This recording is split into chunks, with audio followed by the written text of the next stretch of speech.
Good evening. Today is Tuesday, December 17th. This is the closed session portion of the City of Beaumont City Council meeting. The time is 5:01 p.m. Can I have a roll call, please? Yes, sir. Councilmember Fenn? Here. Councilmember Martinez? Here.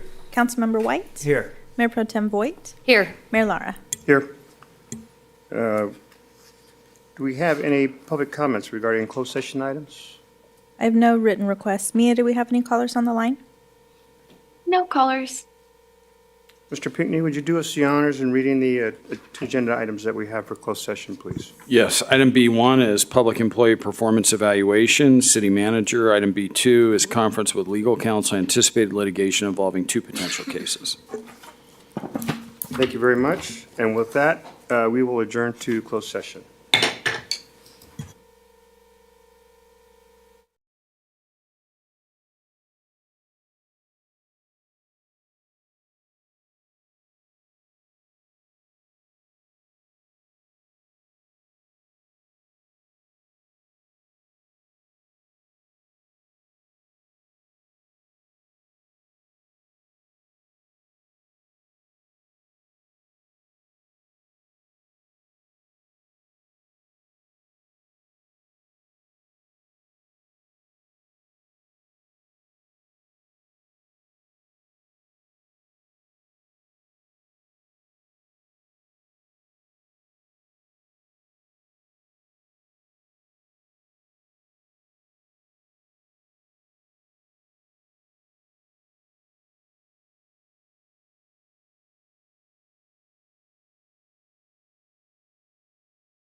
Yeah, just nudge me.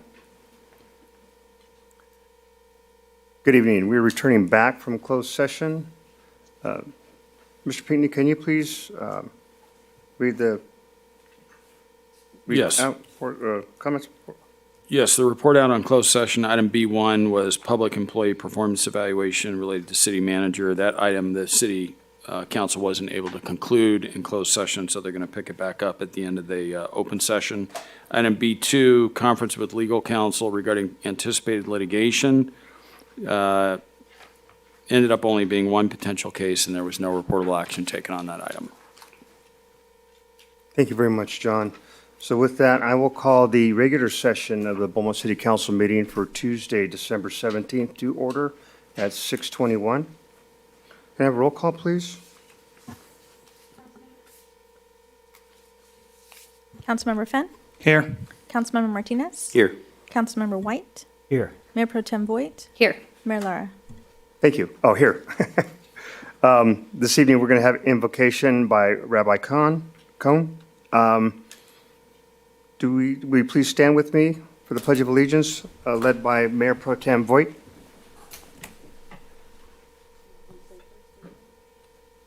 The invocation first, sorry. Though we express our faiths differently, and must respect those whose beliefs are different from our own, let us affirm our common hopes for this city and its people. May the women and men elected to lead this city never waver from being people of integrity, compassion, and more than a little bit of humility. May those who work for this city and its various departments be safe as they do their work. And may the people of this city be blessed with streets free of violence, homes in which good values are taught and lived, schools where knowledge is treasured, recreational facilities where people of all ages can experience renewal. And as this meeting proceeds, may all those who participate in it be guided by this prayer. O God, help me avoid every abuse of speech. Let no untrue word escape my lips. I pray that I never speak badly of others or speak empty words of flattery. Help me to stay away from profanity. Teach me, O God, when to keep silent and when to speak. And when I speak, O God, save me from using your wonderful gift of speech to humiliate or hurt anyone. In these days when there are so many expressions of greetings for a season of joy, let us turn the lights of this season into the bright lights of commitments to seek peace on earth and happiness and joy in the new year. And let us say amen. Please join me in the Pledge of Allegiance. Ready? Begin. I pledge allegiance to the flag of the United States of America and to the republic for which it stands, one nation, under God, indivisible, with liberty and justice for all.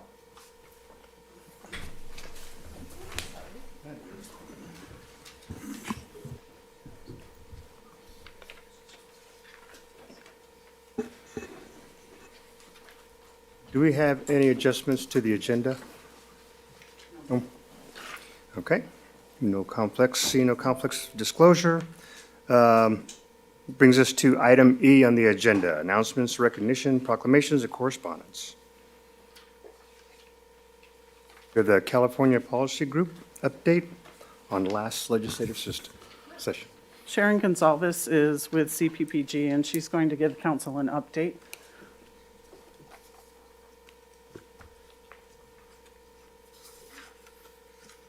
You guys can see that okay?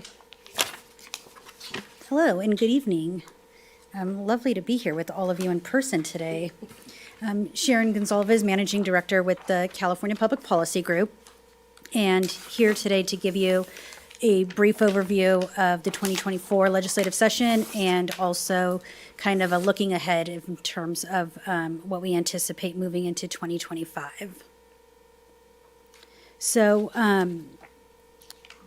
as we had seen kind of in previous years, during the pandemic, we had a couple of years of like extraordinary surpluses, immediately followed by budget deficits. This year, again, we had we entered the year with a deficit, although people were quick to tout that it was less than expected. So, that was a plus. There was about probably 3,500 bills that were signed or introduced in the 23-24 legislative session. This past year, the governor signed just over 1,000 of them and vetoed 189 of them, which is pretty similar to what he's done in previous years. Earlier this year, Senator McGuire was elected as the pro tem, succeeding Senator Tony Atkins. He is terming out in 2026, so there's already begun discussions about who would precede him coming into this new session. This year, the major policy areas that we saw, of course, there was housing. That's kind of been this overlying theme for a number of years, but this year, there was a real focus on addressing public safety and really kind of targeting things that we were seeing on the ballot. So the legislature was focused on leadership in the legislature, I should say, was not supportive of Prop 36. So they really focused on creating a select committee having to do with addressing retail theft as well as fentanyl. And both the Assembly and the Senate pushed through a package of bills that they were hoping would sort of be sufficient to take Prop 36 off of the ballot. There was definitely, you can tell from how successful Prop 36 was, the public wanted to see both the legislative fixes as well as what had to be done in order to address some of the shortfalls of Prop 47. So that was a lot of what we focused on this year, what public safety legislation looks like, how not to mess it up by adding inoperability clauses. It was a lot of, just when you think you've seen it all, you see something new. And then also the California Business Roundtable had a measure on the ballot that would have made it more difficult for all levels of government to raise taxes or fees. So both the Attorney General and Governor Newsom actually took the measure to court, declaring that it was fighting that it was unconstitutional, and the Supreme Court sided with them. So this California Business Roundtable measure was also removed from the ballot. As a result, I would not expect this issue to go away. The folks from the Business Roundtable did say that they're going to come back because they did go through a signature gathering process and there was a desire to have it be voted on. So what that looks like in the future remains to be seen. On December 2nd, after the election, this new legislature, they came to Sacramento to get sworn in. And then they do kind of, just the administrative stuff to bring in the regular session. They also had to call the special session because the governor has called upon the legislature to convene a special session in order to address, I'll just use his words, Trump-proofing California. So what they seek to do is provide the Attorney General with the funding and the resources he needs in order to fight certain battles. So we saw about 110 bills be introduced both in the regular session and in the special session. Most of them are spot bills, which it's not substantive. It just basically is reserving a bill number that will be amended into something more substantive come January. So the other kind of key thing that they did was they reduced the number of bills they can introduce. So they passed a resolution limiting the number of bills that both houses can introduce to 35. So in a 2-year period, they'll be limited to 35 bills. That's down from the 50 that the Assembly used to be able to do and the 40 that they used to be able to do in the Senate. The thought process being that hopefully we can analyze and understand what it is that we're passing more. But we've seen that, it doesn't stop things from being introduced with 3 days left of the session with very, little to no time to really amend anything. We have 31 brand-new members, so every time we have a significant election like this, we know that going into the next year, there's a lot of education that needs to be done. Talking about where local government's concerned, we're going to be needing to educate members on the Brown Act, on Public Records Act, why certain like development fees are important, why you need to be able to develop your community in the way that your residents want. So we can expect a lot of that this coming year. I will say Republicans gained 3 new seats, 2 in the Assembly, 1 in the Senate, and there's 2 vacant seats that are typically Republican seats. Even if those members, even with the special election, if those become Republican members, Democrats will still maintain a supermajority. However, I think they understood kind of the implications of losing seats and the message that that sends. So going on to leadership, Robert Rivas was reelected as the Assembly Speaker. He has, his leadership team is made of Josh Lowenthal from Los Angeles, as well as Cecilia Aguirre Curry from Northern California. Mike McGuire will remain Senate Pro Tem at this time, but like I mentioned, they are talking about who will be succeeding him. And then right now, we don't have any committee announcements. So if we don't hear anything by the end of this week, I expect chairs to be announced soon after the new year. But given that there's so many new members, all our key committees will look different: housing, local government, public safety, and labor and relations, as well as the other ones.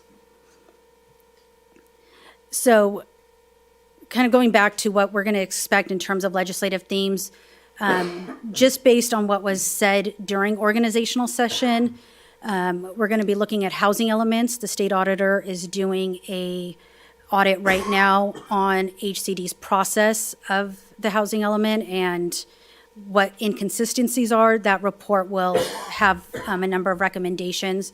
Can anticipate to see something along those lines, if not next year, the following year, depending on when the audit comes out, as well as affordable housing. We've seen a lot on housing. However, this year, the speaker suggested he wanted to really focus on cost of living and making things affordable again. There is also a select committee on permit reforms. So they're going to be doing some meetings to talk about what potential reforms there can be done to permitting in order to streamline housing. So that also remains to be seen what comes from these select committees. In addition to cost of living and housing, healthcare will be a priority in ensuring that California is offering all levels of healthcare that might not be available elsewhere, and then continued focus on climate resiliency. So as we're looking forward into next year, all the bills that were signed into law this year, unless they suggest otherwise, they will go into effect January 1st. January 6th is when we will reconvene. Shortly after that, I expect the governor to announce his initial budget proposal, usually around the 10th of January. And then February 17th will be the last day for the legislature to introduce new bills. Although I will say those also tend to be, we get a rush of spot bills introduced. So they'll just, suggest that they want to amend a code section, and then 30 days later, they start to develop into something more. So moving into post-election, things tend to start off a little slower in Sacramento. So wanted to just really briefly update you on the bills that the city positioned on and what the outcomes were. AB 98 was a bill that was introduced 3 days before session ended. There was no time to amend it or to really engage in the stakeholder process. This has to do with the use of distribution centers and creating clean building standards, updating circulation elements. There's a number of components that really go after the distribution center economic development proposals. So as I mentioned, it was introduced at the end of session. It was a gut and amend. They announced it they proposed it as a stakeholder compromise. However, local governments didn't have a seat at the table. So there will be some room for some narrow cleanups going into 2025. I was actually just today at the airport talking to someone about it. Everyone's got their bucket list of what they want done to this bill, short of eliminating it. So that's one that we're going to be working very closely on because it was signed into law with an understanding that there would be cleanup legislation. SB 937 by Senator Wiener has to do with development projects. And what this bill does, it delays the collection of development-related impact fees to the point of either final inspection or certificate of occupancy. This bill also, it was introduced early in the year, and he had come to a compromise with the local government community, and everyone remained neutral on it. A few days later, he ended up amending the bill again to a point where you're no longer able to amend it, to really limit a local government's ability to collect fees and take into account inflation. So that bill was also signed by the governor. A couple of labor bills that the city had taken a position on, AB 2557 by Assemblymember Ortega. This bill would have required a public agency to post your contracts for special services and any related documents, scope of work, key performance indicators, all on the city's website. This bill, the city had an opposed position on. We were able to get it held in Senate Appropriations. There was a second part to this bill. It was Assembly Bill 2489 by Assemblymember Ward. Also had to do with contracting, and we were able to actually stall the bill before the city took a formal opposed position on it. So knowing the groups that supported these bills, I do expect those to be back. We've seen a number of reiterations of those bills. And then AB 2561 by Assemblymember McKinner has to do with vacant positions. This bill, as introduced, would have required a public agency that has a vacancy rate of 20% to hold a public hearing, create a plan to how you're going to address these vacancies, and then have to implement that plan and fill those vacancies within, I want to say it was like 180 days. So basically you're filling positions to fill positions without actually taking into account expertise. And in very small departments, you can reach those vacancy rates very quickly. So this bill did get signed, but we were able to take a lot of the really like prescriptive elements out of it. And now it's very vague actually in nature. So it does require a public agency to have a public hearing on the status of vacancies, but there's a lot of room for interpretation with the way that the bill is written currently. And then I didn't have anyone from my grants team able to join me today, but I did want to give you some really brief, quick highlights from our grants team. The city was awarded the Outdoor Recreation Legacy Partnership Program grant for over $3 million. That'll go to funding Phase 2 of the Stewart Park renovation project. And they are currently working on 3 RAISE grants, which is the Rebuilding American Infrastructure with Sustainability and Equity for various grade separation projects across the city. And then they are discussing applications for a Sustainable Transportation Planning Grant as well as the Community Defense Grant Program. And with that, I'm happy to take any questions.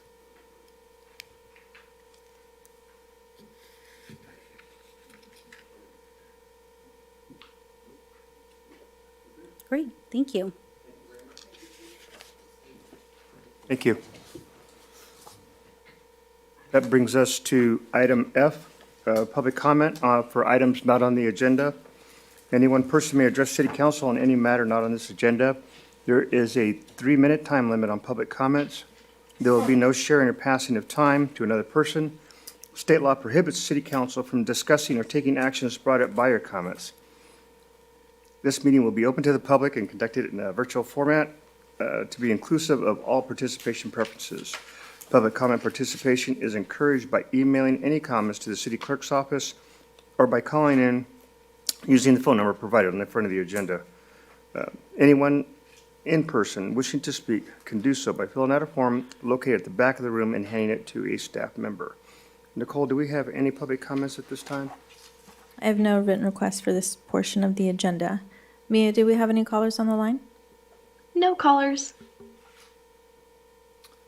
Right, seeing that we have no callers on public comment on items not on the agenda, that brings us to the consent calendar. Do we have any items on the consent calendar that council wishes to pull for discussion? Or do we have any items on the consent calendar where we have public here to speak on? I have no requests for any consent calendar items. Mia, do we have any callers on the line? No callers. Okay, I'll take a motion by council. I'll move to approve G1 through G6. I'll second. Have a roll call, please. Councilmember Finn? Yes. Councilmember Martinez? Yes. Councilmember White? Yes. Mayor Pro Tem Voigt? Yes. Mayor Lara? Yes. That brings us to item H, our youth council report. We're up, Youth Council. We do have a report today from one of our Fantastic. Youth Council members.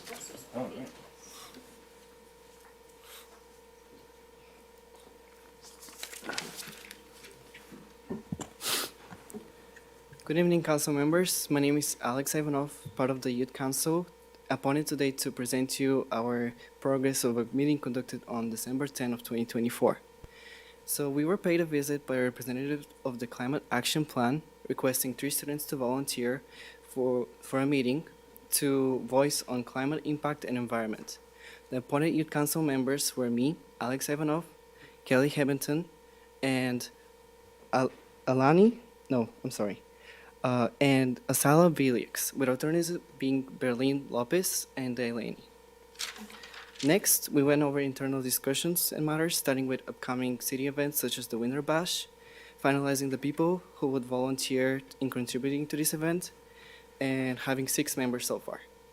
We then discussed social outreach and expanding on ideas how we would utilize social media, along with posters and banners to create more involvement and awareness.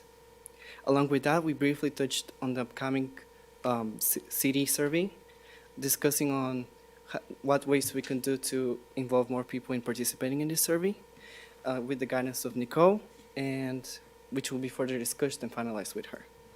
Last on our discussion was the appointment of Youth Council members for today and the next report out. Concluding our discussion matters, we were taken on a field trip to explore the other part of the Beaumont City Hall, which was the Beaumont's transport and it's an information technology building. We kind of went to see like the back scenes and explore like how IT is involved around it, learning more about the infrastructure of our transportation system within the Beaumont City. And with that, it was basically our conclusion of our last meeting for 2024, concluding at 5:28 p.m. Thank you. Thank you very much for that update. Thank you. Good job. Good job. Good job. Thank you.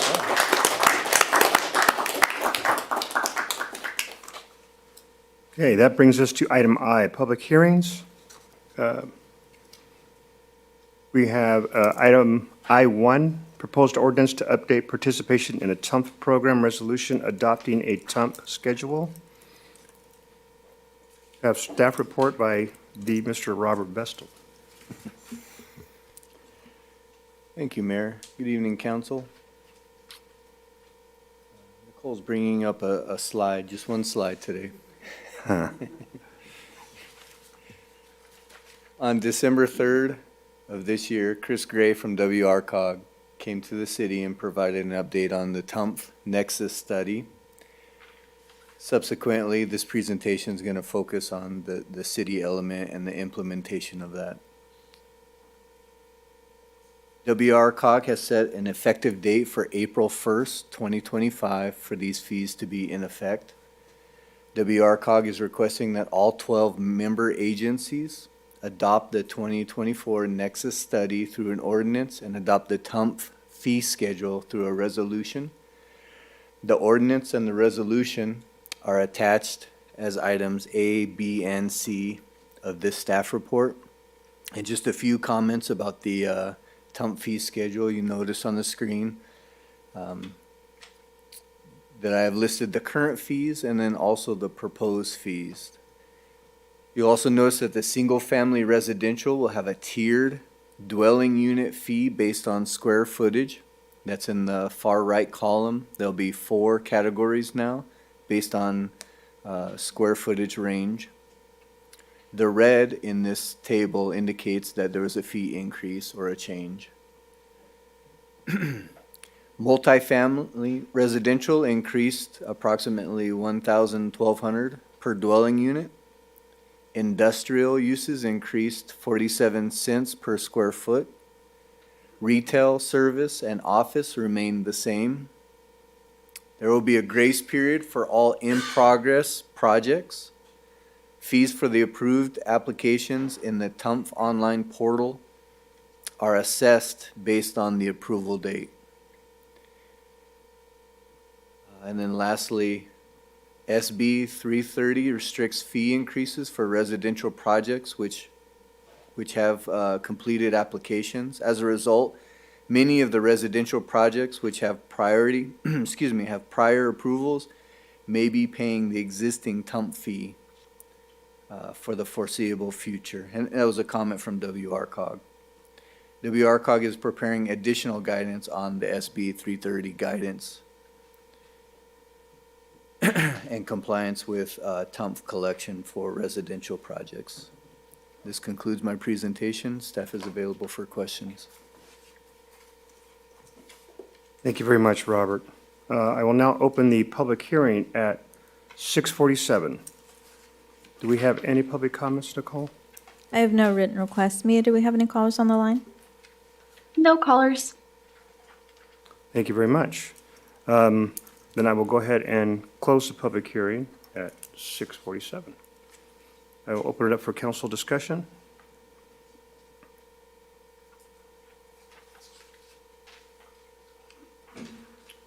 If Mayor there's, Pro Tem Voigt? there's no comments, I'll move to approve the recommended action. I'll second that. Roll call, please. Councilmember Fenn? Yes. Councilmember Martinez? Yes. Councilmember White? Yes. Mayor Pro Tem Voigt? Yes. Mayor Lara? Yes.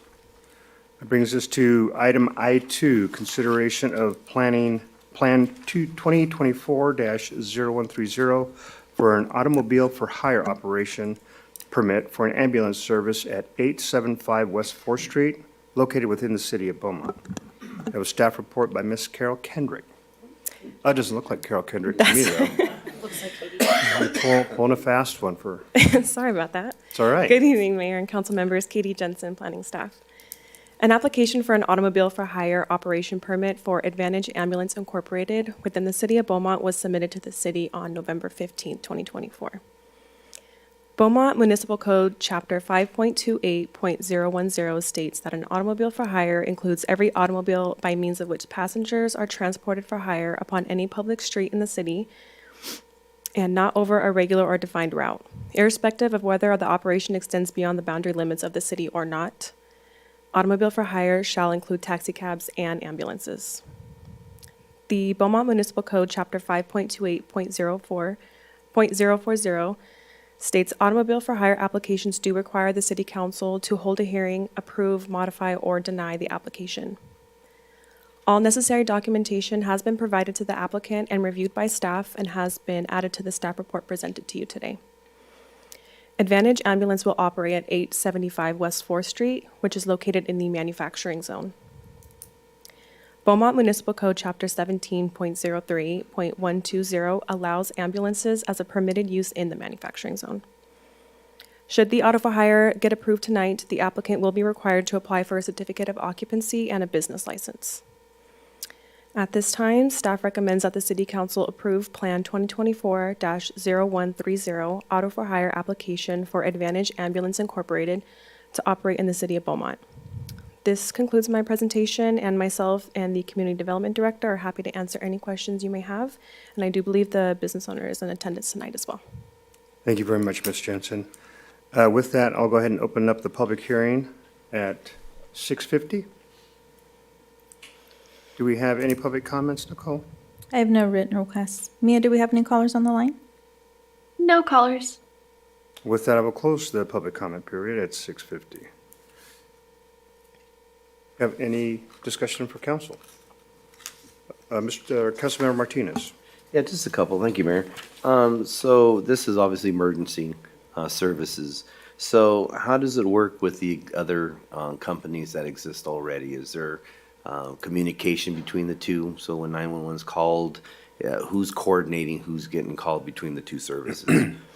So with the Advantage Ambulance, they're only contracted with San Gorgonio Hospital. And I know San Gorgonio Hospital primarily contracts with Symbiosis and also AMR. I'm not sure if the applicant would be able to speak to how it's connected when 911 is called. I'm just trying to see if there's going to be confusion having competing. I can speak to that, maybe. Someone. Anyone qualified, I'll take it. Yeah, within Riverside County, AMR currently has the transport for emergency services contract. So AMR would be the only one available for the 911 system. Critical care transport, AMR also has a separate entity for critical care transport, but those are going to be kind of called for afterwards, not part of the 911 system.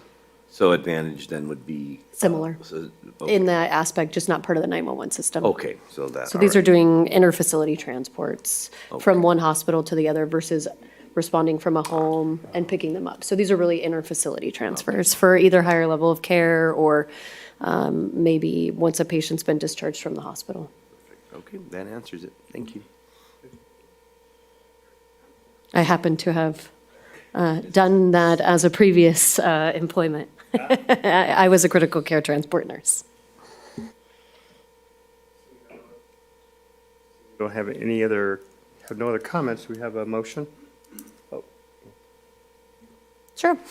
I'll move to approve the Plan 2024-1030 Auto for Hire application for Advantage Ambulance, Inc. to operate in the city of Beaumont. I'll second. We have a motion, a second. We have roll call, please. Councilmember Fenn? Yes. Councilmember Martinez? Yes. Councilmember White? Yes. Mayor Pro Tem Voigt? Yes. Mayor Lara? Yes. Item I3, continuation of a public hearing request to appeal notice of finding under development agreement. Looks like we have a continuation of that until. Correct. At the request of Tri Point Homes, this item will be continued to the city council meeting of January 21st. Okay. I will go ahead and open a public hearing. Do we still need to open the hearing? Or we have a continuation on that, correct? Okay, so we'll just continue this item until date of August 17th? No, January sorry. 21st. Thank you. Been a long night and just started. Mayor, we do need a motion to officially Continue? continue it. Mhm. Can I get a motion to continue? Mr. Mayor, I'll move that we continue this public hearing until January 21st. I'll second. Councilmember Fenn? Yes. Councilmember Martinez? Yes. Councilmember White? Yes. Mayor Pro Tem Voigt? Yes. Mayor Lara? Yes. Okay, that completes our planning commission meetings, our planning meetings. We'll go to action items. Item J, we have appointments to city commissions, city committees, and boards. With that, we have a staff report by Robert Vestal. Sorry, Mayor, I set you up I'm this sorry. evening. It was a typo. I'll Oh, take care of this I item was for gonna say, you. Robert Vestal, that's man, there's no end to what this guy does. Mr. Cole, will you be doing a report on that? This item is being presented before you for the vacancies, the annual vacancies on the various committees within the city. We have many applicants here that are ready to answer any questions that council may have. In front of you, you have voting spreadsheets to help you rank, should you choose to use that as a tool. And we can start with any committee you would like, and you can call up whoever you please. Okay. Council, what I thought we would do is just go ahead and start with Planning Commission. I do like what we've done in the past, which is we've ranked our candidates. Nicole's done a tally, and the candidates with the lowest score would be the one selected, and then we're that way, work next lowest score and then following. What I'd like to do, if council agrees, is to have them say a little bit about themselves. And then when we go through each candidate, we go ahead and ask questions of, we pick our own candidate and ask questions of that individual. And then once we've all done with the questions, we go ahead and move to the ranking, if that works for everybody. Could I make a suggestion, Please. a comment? So we have two planning commissioners, Commissioner Cueva and Commissioner Southard, who we just recently appointed, correct? Within the last year? Yes, they filled partial terms. Oh, And their attendance has been pretty good going forward. I really would like to consider approving those two to continue to move forward rather than, we've already got some experience under their belts. They haven't had, a full term at this point. So I just wanted to see what the rest of you would think about approving those two separately and then using the rest of the group for the third position. I like that idea. We have consensus on? Yes, Yes, sir. We have consensus on that. So, So should I make a motion then? please, Okay. I move to reappoint Commissioner Cueva and Commissioner Southard to the Planning Commission. I'll second that. have a roll call, please. Councilmember Fenn, Yes. Councilmember Martinez, yes. Councilmember White, Yes. Mayor Pro Tem Voigt, Yes. Mayor Lara. Yes. So what we'll do then is we'll bring up each of the individuals and they can tell us a little bit about yourselves. We'll give you the 3 minutes if you want, and we'll go ahead and start with Mr. Mr. Copeland. Mayor, may I I'm sorry. interrupt real quick? In reviewing the applications, Ms. Shannon Finley appears to be a Cherry Valley resident. Does that disqualify her for not living within the city limits of Beaumont? I did research on this and looked at the municipal code, and there's nothing restricting. Okay, good. Good to know. Thank you. Very good question.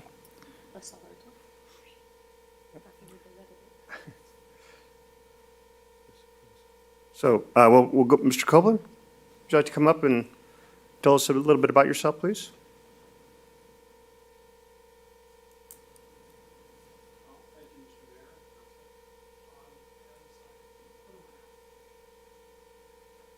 I'll push, okay, I got it. I'll start over.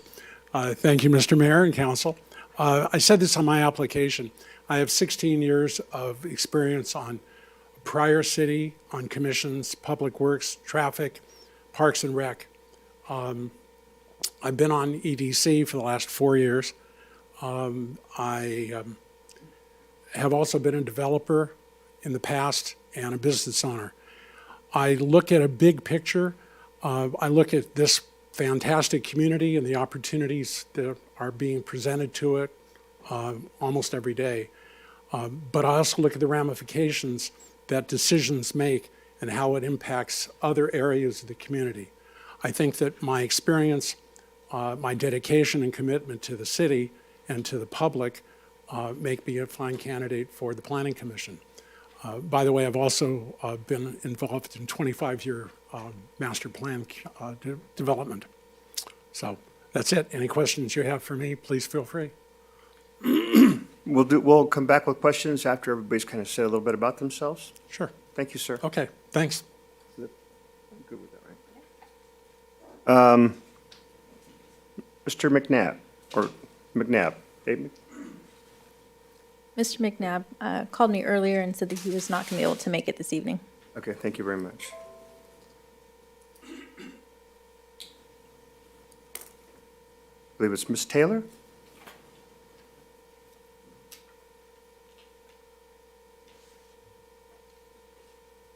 Am I supposed to push a button or do something? Okay. Greetings, Mayor and Council. My name is Dejan Taylor. I applied for the Planning Commission and the Economic Development Commission. After further research, economic development seems to be more in the realm that I would like to lean in, but I am a marriage and family therapist for University of Loma Linda. I have been for 20 years working with adolescents that struggle with dual diagnosis, depression, anxiety, and substance use. I am a pastor in the city of Indio. I have lived in the city of Beaumont for the past 3 years. We moved here from the city of Rialto. I have never served on any commission or anything, but I feel like I'm called to be a part of the community that I live in and be a part of who makes decisions if possible. I have had the opportunity to serve children in this community that attend Beaumont High School who struggle with suicidal ideation.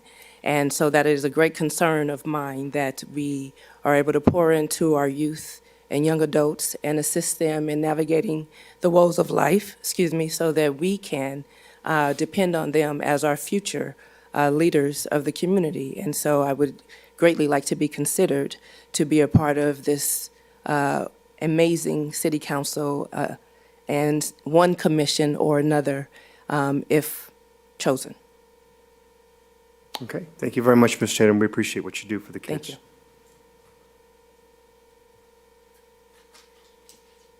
Mr. Frederick Nelson?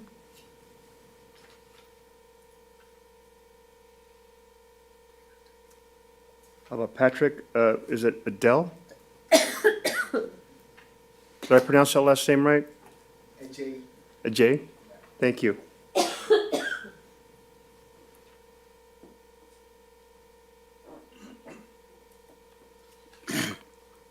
All right, Mayor, council leadership and members, protocols observed. My name is Patrick, born and raised in Ghana with a civil engineering background. I did my bachelor's in Ghana and got a scholarship to do my master's in China in structural engineering. Before moving to China, I worked with the Ghanaian government state-owned company for 2 years before getting the scholarship to further my education in master's in China. After my education, I got an application in a Chinese company to work as a site engineer and then also planning and design of structures. And then thereafterwards, I moved to the United States, currently working with SAS Retail Company. It is my aim to bring my internationally acquired civil engineering experience with the able team here in California to help bring up about an ultra-modern city, making Beaumont one of the best cities. Thank you very much, Mr. Ajay.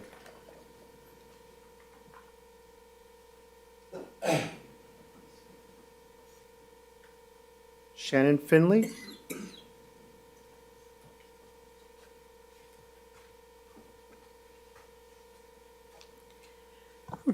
Good evening, Mayor and council members. My name is Shannon Finley.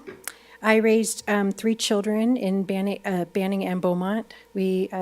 All 3 children attended Beaumont Unified and now work and live in this area.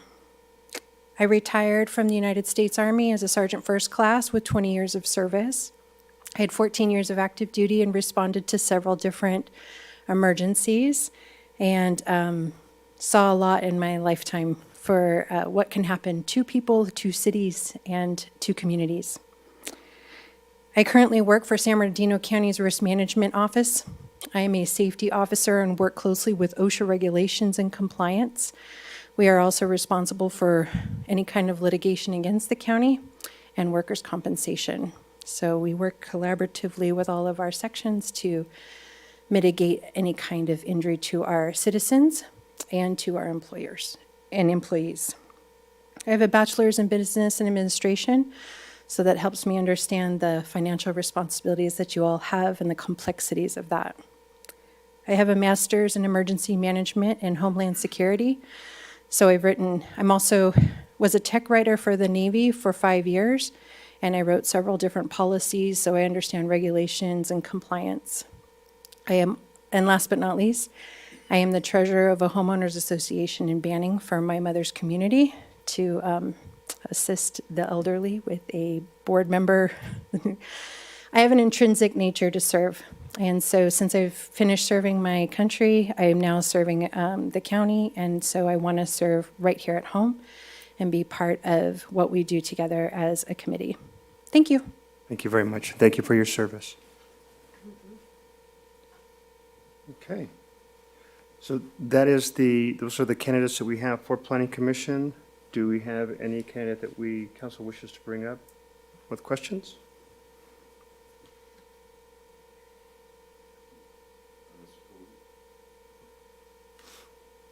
Mayor, may you bring up Mr. Alan Copeland? I have Sure. a question.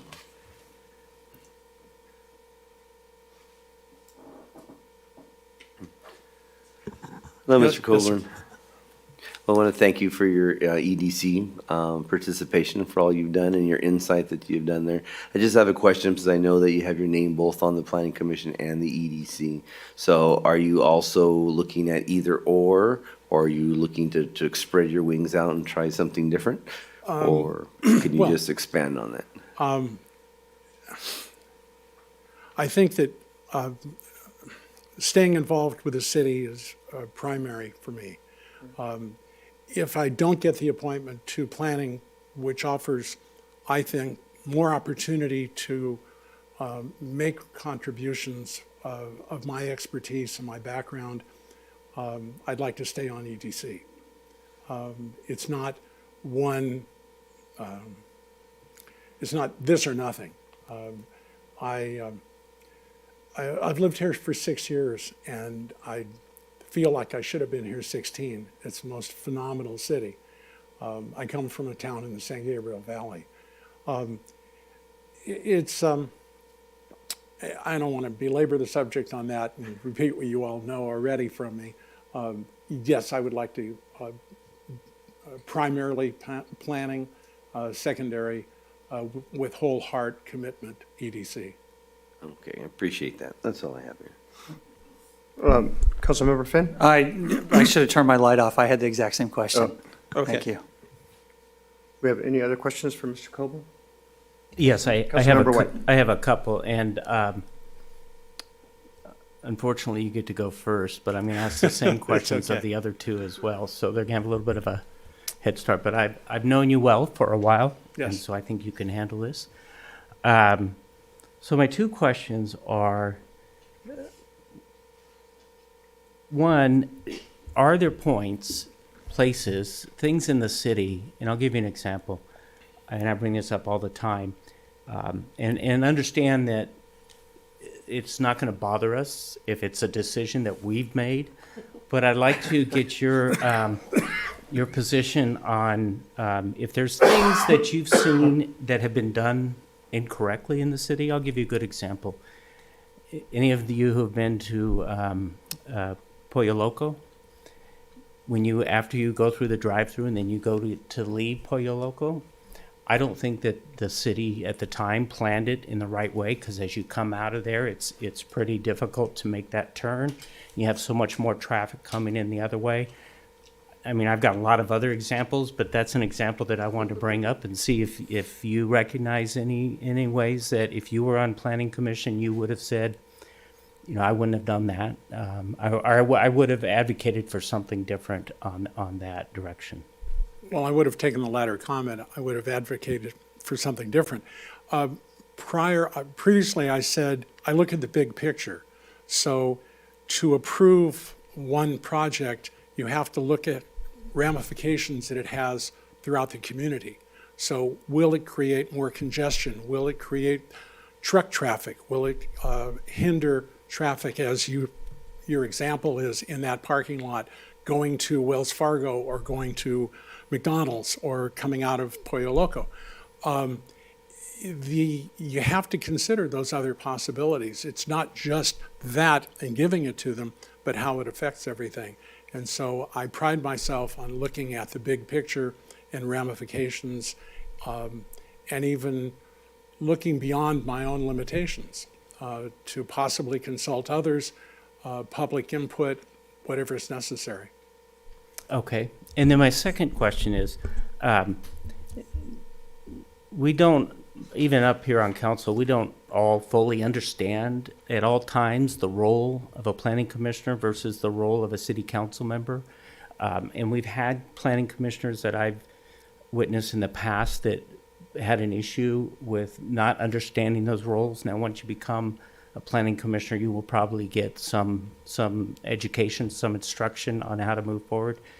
But primarily on a big picture, the council sets direction, vision, goals, and the planning commission implements that. So when our planning department brings projects to you, as a planning commissioner, your role is not to look at it, is this the direction I want the city to go to, or if there's something different.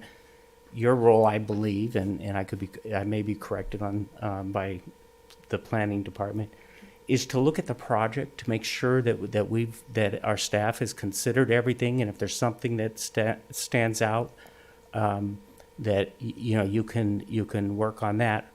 Are you comfortable with the direction that the vision, the direction is set by council, and planning commission's role is to implement that vision and support the planning commission or planning department on moving projects forward?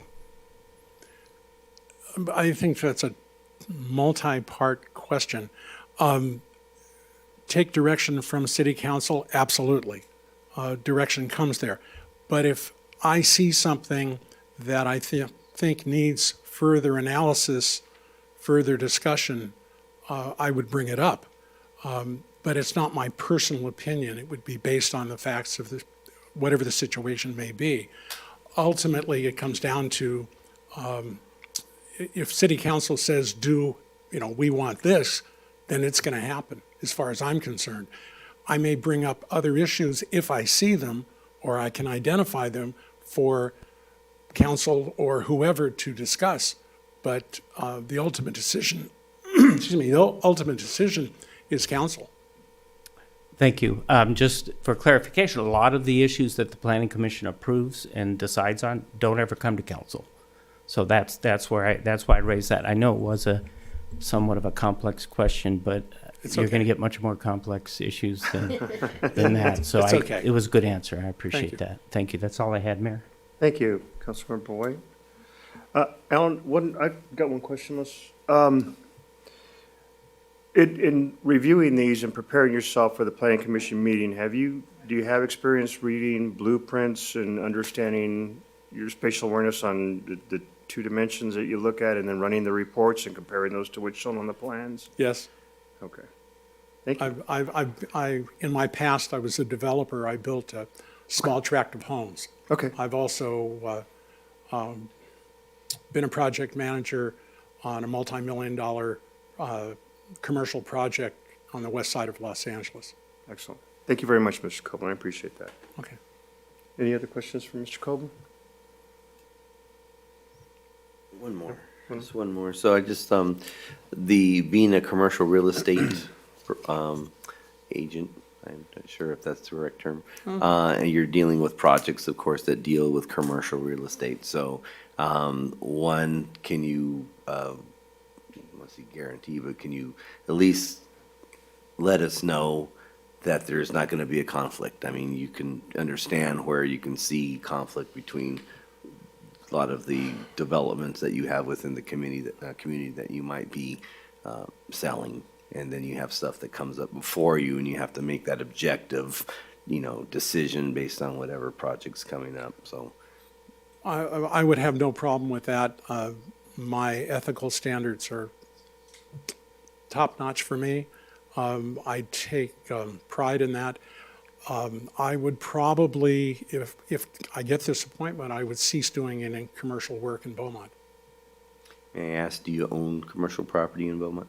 I'm sorry? Do you own commercial property in Beaumont? No, I own. That's all I need. No further clarifying. Thank you. Nor anywhere else at this time. Thank you, Mr. Coburn. Thank you. Appreciate that. That's all we have for you. You want to bring anybody else up? Yes, Mr. Mayor, I'd like to invite Mr. Ajay. Is it Ajay or Ajay? Ajay. Ajay, Mr. Ajay, thank you.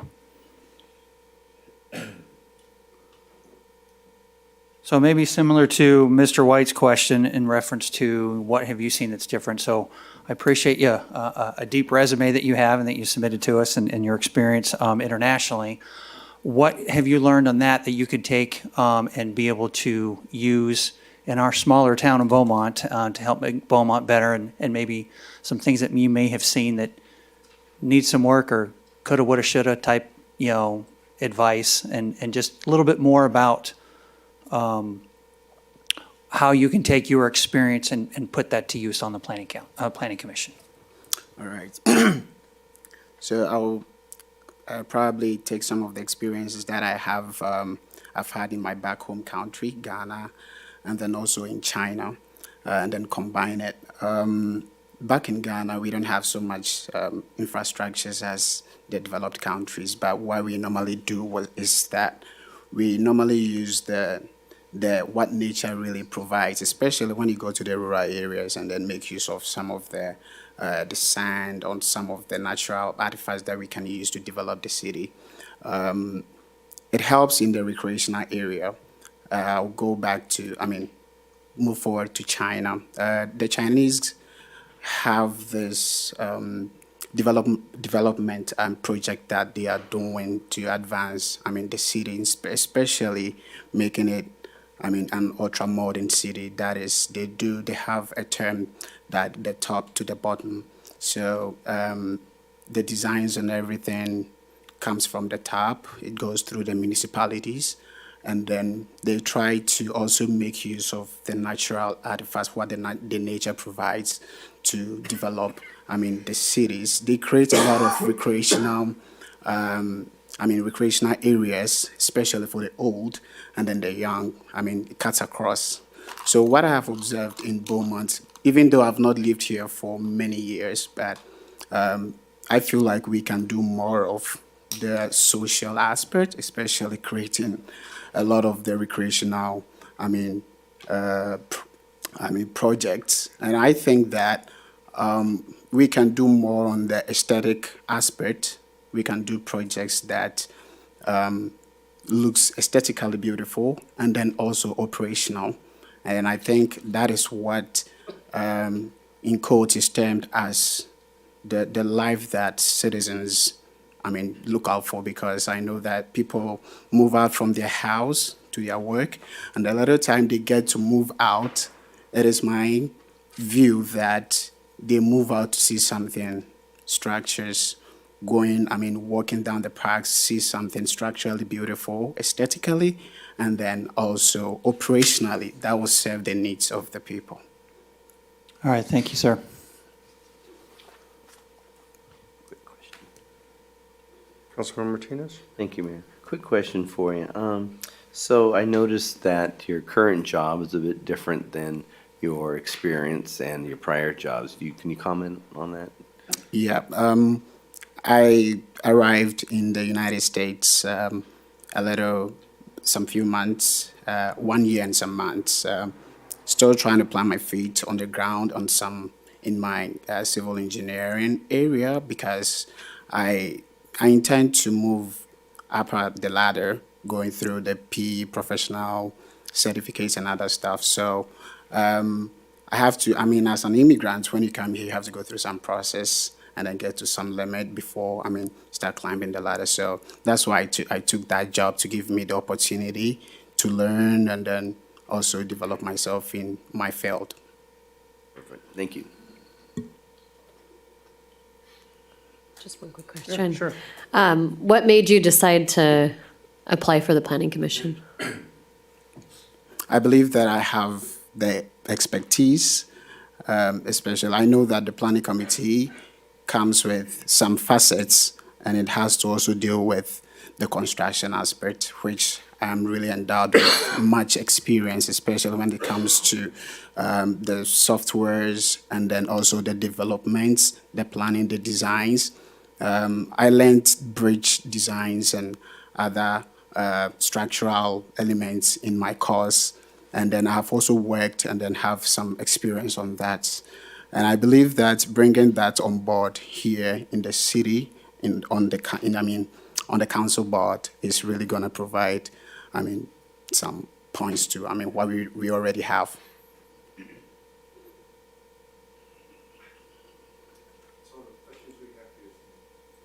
All right. Ms. Finley? I'll bring up Ms. Finley. Sure. Can I bring up Ms. Finley?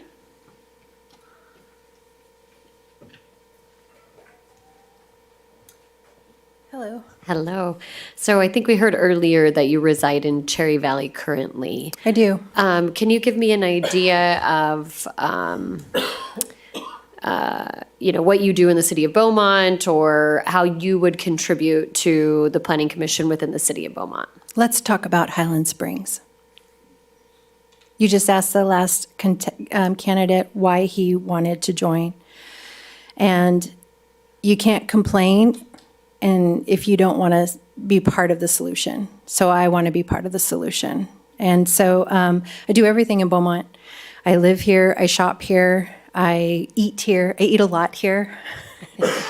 I receive medical care here.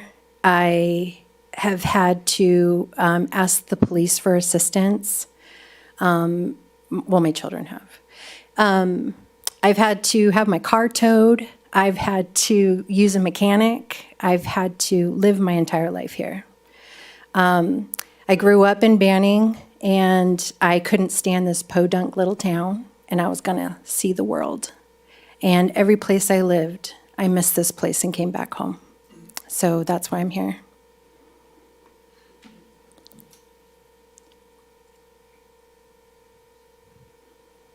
Mr. Mayor? Yes, thank you. Ms. Finley, thanks for serving. Thank you. Prior Army as well, so. Oh, what? So, thank you. What your MOS? 33 Quebec was electronic repair, Okay. so. 25 Bravo. Oh, hey. All right, very nice. So my question for you is you've heard some from the other two candidates that have some extensive experience that would make them good candidates for the Planning Commission. Yes. I want to give you the opportunity of what additionally can you share that you could help fill that role and be a good voice for the city? I think the Planning Commission's doing a great job. I think that they're bringing businesses, they're looking at parks and recreation, they're building great things for us, they're providing services for us, they're doing a great job. They're not concerned about a few safety items. So that's what I bring to the table. I just received my emergency management master's degree. So as part of that program, I had to review all of your policies and all of your programs and write about my hometown and write about the stuff that's going on for us. And so, as Councilmember Whitehead said, when the Planning Committee is having a discussion, the part that I'm going to say is, okay, so when the train stopped and there's a major earthquake down in Sun Lakes and we have 2,000 seniors trapped in their homes and in rubble, and we can't get emergency services over there because the traffic and it's standstill. What are we going to do? What's our plan for that? How do we look at that? What are we doing about the infrastructure? I think it's great. We're building homes, warehouses, businesses. I think they're doing a fantastic job. So I look at it from an emergency perspective. I look at it from a business perspective and the infrastructure portion. All right, thank you. Thanks, sir.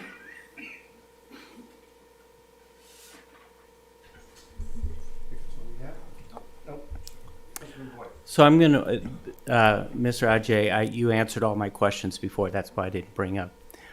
So let me pose the second question to you again, which is, so for example, what you just brought up as far as Highland Springs and Yes, as sir. far as the train stoppage and issues like that. Those are things that we struggle with, and that we've our biggest struggle, I think, is we can throw all the money we have at these projects, but they don't get done quickly. They take a long time and an awful lot of money. We don't have enough money for all the projects. But that is again where I'm looking at the direction coming from the council on addressing those issues, and more than happy to sit down with anybody who has suggestions and ideas on how to move forward. But again, you will be asked to look at project specifics, and I do like what you brought up about looking at a project to see if it does meet the emergency management issues that you raise. So I think that would be very important. But I just want to make sure, first of all, that I turn off my Ringer. Answer on speakerphone, sir. It'll be more fun. What's that? Okay. Sorry about that. No problem, sir.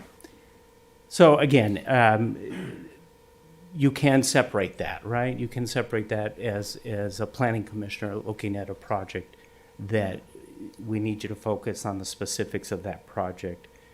And again, any of our projects do fit into the overall scheme, and I'm not asking a planning commissioner to ignore that, but to provide that input and that insight. So I guess my question is the same as I gave to Mr. Copeland, which is that you can separate that in your decision-making process.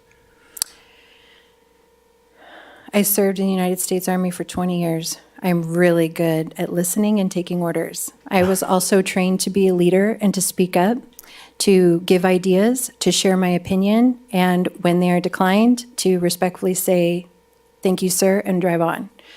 I think it's really important when you collaborate to speak up because that's the time for it. So hopefully it's a collaboration and not a dictatorship. And so if I say something and it doesn't get said and it doesn't get accepted, that's okay. It was said and it was thought about and somebody took it into consideration.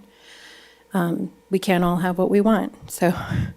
And, I want to make sure that you understand why I'm asking these questions is because our role as council is not to interfere with your role as planning commission. Right. So once you are on planning commission, it is inappropriate for me or anyone else on council to reach out to you and ask you to weigh in on a certain project in a certain way. That's not something that we are to do. So this is my only opportunity to sort of pick your brain in 3, 5, 10 minutes. And then once you're on planning commission, we may run into each other, but I'm not going to ever contact you and say, I welcome everyone's opinion and ideas. I love to listen and to hear what people are struggling with. My children are grown, but there's other people who have young children. They're taking 5 kids to 4 different schools. So that's a whole other pickle in a pickle jar. Like, I have a senior mother, and all her neighbors have way different problems than I'm experiencing at this age of my life. So I think it's really important that we do listen. So if you did stop me in the hall, I would want to hear what you have to say, and I'd want to hear what everyone has to say and what their opinions are. And know that I would bring it up, and it might not be accepted, or I know it would be heard, but it might not be what happens for our community. And that's primarily what I want. You can't complain unless you say something to the right people. So. And did you say, I put a note here, you said that you have some role in an HOA? Is that what you said? Yes, I'm the treasurer of the Little Europe HOA on Jacinto View in Banning, California. Okay, I have a whole lot of respect for HOA members. I would never run or be on an HOA board. It is. People, a lot of people don't like what I do, but a lot of people do like what I do. And HOA board members, I could never do it. So working on that, I appreciate that. Yes, when I say I'm used to being told no, and that I'm a great listener. Of course, my whole career, I've worked with a large, diverse group of people, of course. And the elderly are significantly special and dear to my heart. And so I do take everything that they have into consideration and listen to them. And we do our best as an HOA to rectify their problems. But I would not recommend the position to people. And one last comment, sorry. No, sir. No problem, sir. Because of your background and your experience in EMS, it would be, we have a committee, an emergency management service committee that we send a representative of our council to, I think they're monthly meetings, right? Is that PASCOM you're referring to? Yeah. Mm-hmm. What's that, David? PASCOM? Yes. Okay, and that's open to the public too, so. Yes, and I just want to make you aware of that because that is, I'm not suggesting that you be appointed by us because that's usually a council member position, but I just. No, I'll definitely take a look at it. Mr. White, if I can interrupt, there are members of the public in that serve there too. that would be a great place for me. Okay, thank you. Thank you, sir. Ms. Taylor? I'm sorry, we're done with? Yeah. Am I done? Okay. Ms. Finley, thank you very much. everyone.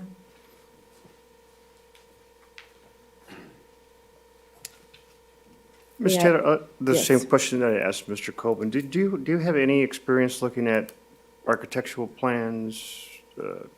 Yes. I was a heavy equipment operator for 15 years for operating engineers Okay. in my early years. And I learned how to read plans. I was a grade checker. I was a heavy equipment operator. I was a crane operator. So that was one of the best jobs other than working with children because I got to play outside on big Tonka toys. So yes, I had 15 years experience in the construction industry before I decided to go back to school to get my master's And in reviewing- counseling. I'm sorry, go ahead, ma'am. And reviewing plans, yes. It's been a while, but Okay. yes, but I'm not unfamiliar with what a plan looks like. And technical manuals as well, I'm assuming? Yes. Okay. Yes. Does anybody else have any questions for Ms. Taylor? You covered it, sir. Councilmember Finn? I was just saying you covered the question that I was going to ask the same thing, what experience and. That's all. Thanks, Ms. Taylor.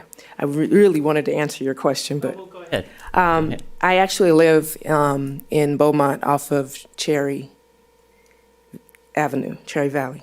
And so when you ask what could we have done differently, I really appreciate the extended off-ramps and the turns and the light signal at the Stater Brothers complex.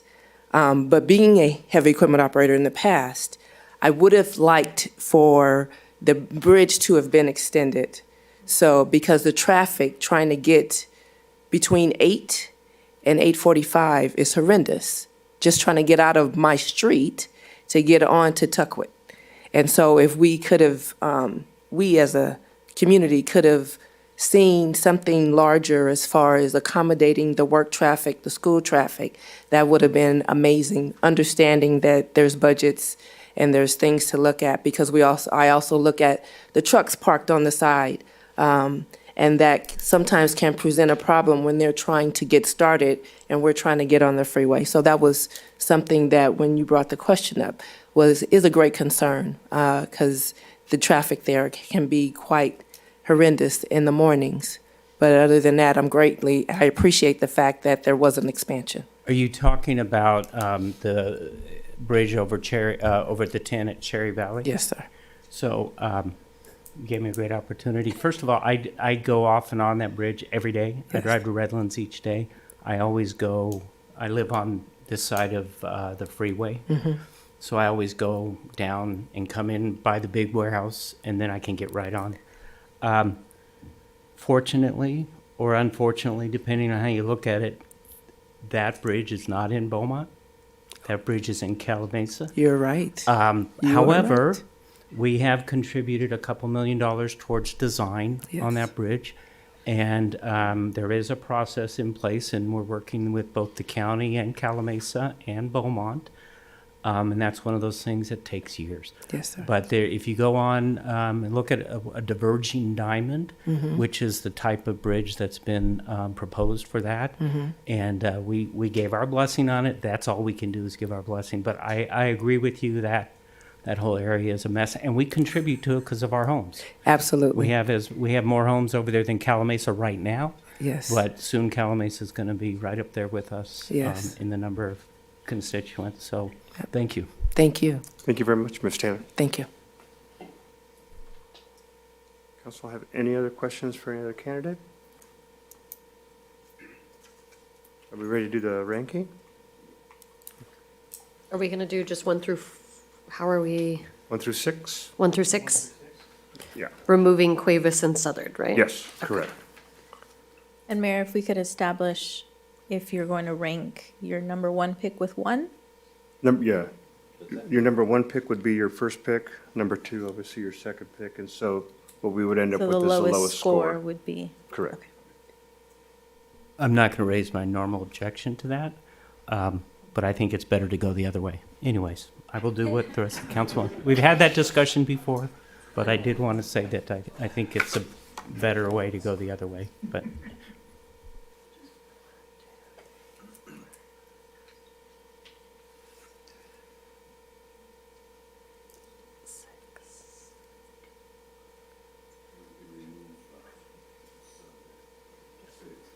Correct. Yeah.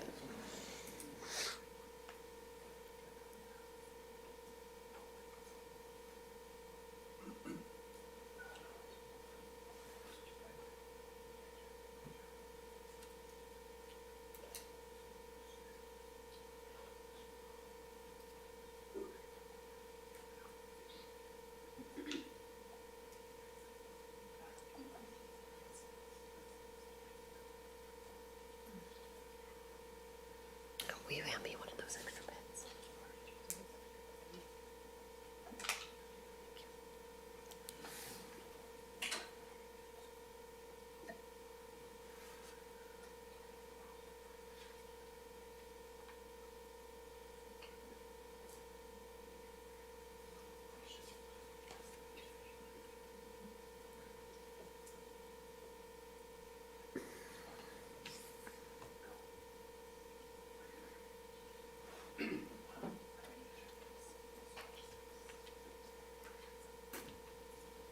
Are we ready?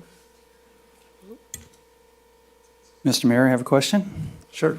So are we just going to give scores, or could we add a short commentary to it? If you'd like to add a commentary, you're more than welcome to. Okay. So I'm ready when everybody else is. Okay. Are you ready, Julio? Okay. Yes, go ahead. All right, I'm up first. So, I think given our current planning commission makeup and the personalities that are involved, I think Ms. Finley would be a good choice, and she'd speak up and make sure that her voice is heard. I appreciate Mr. Copeland being very involved with the city, but I like him on the Economic Development Committee. I think his talents are best used there, and I do like the experience that Mr. Ajay has. So my scoring from Mr. Copeland down is Copeland 3, McNabb 5, Taylor 4, Nelson 6, Ajay 2, and Finley 1. Thank you. So I appreciate Ms. Finley's candor and all that she presents. I'm just a little hesitant with the Cherry Valley resident. I'm not sure if that's a kind of an area that we want to go with at this time, so I'm just hesitant about that. It's the only thing that I'm hesitant about for that candidate. So with that, Copeland 1, McNabb 3, Taylor 4, Nelson 5, Ajay 2, Finley 6. Thank you.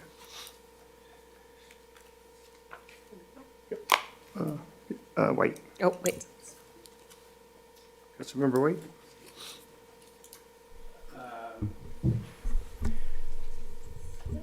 I always hope this gets easier, but it never does.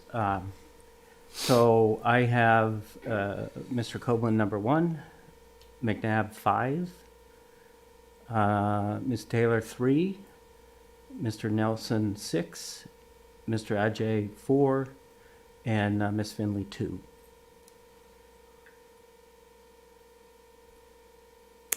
All right, and I have Copeland 1, McNabb 5, Taylor 2, Nelson 6, Ajay 4, and Finley 3.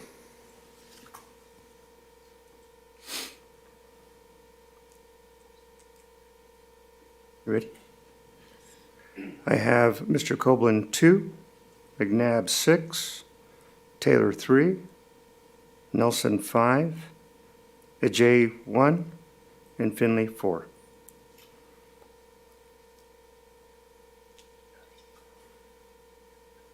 Mr. Copeland.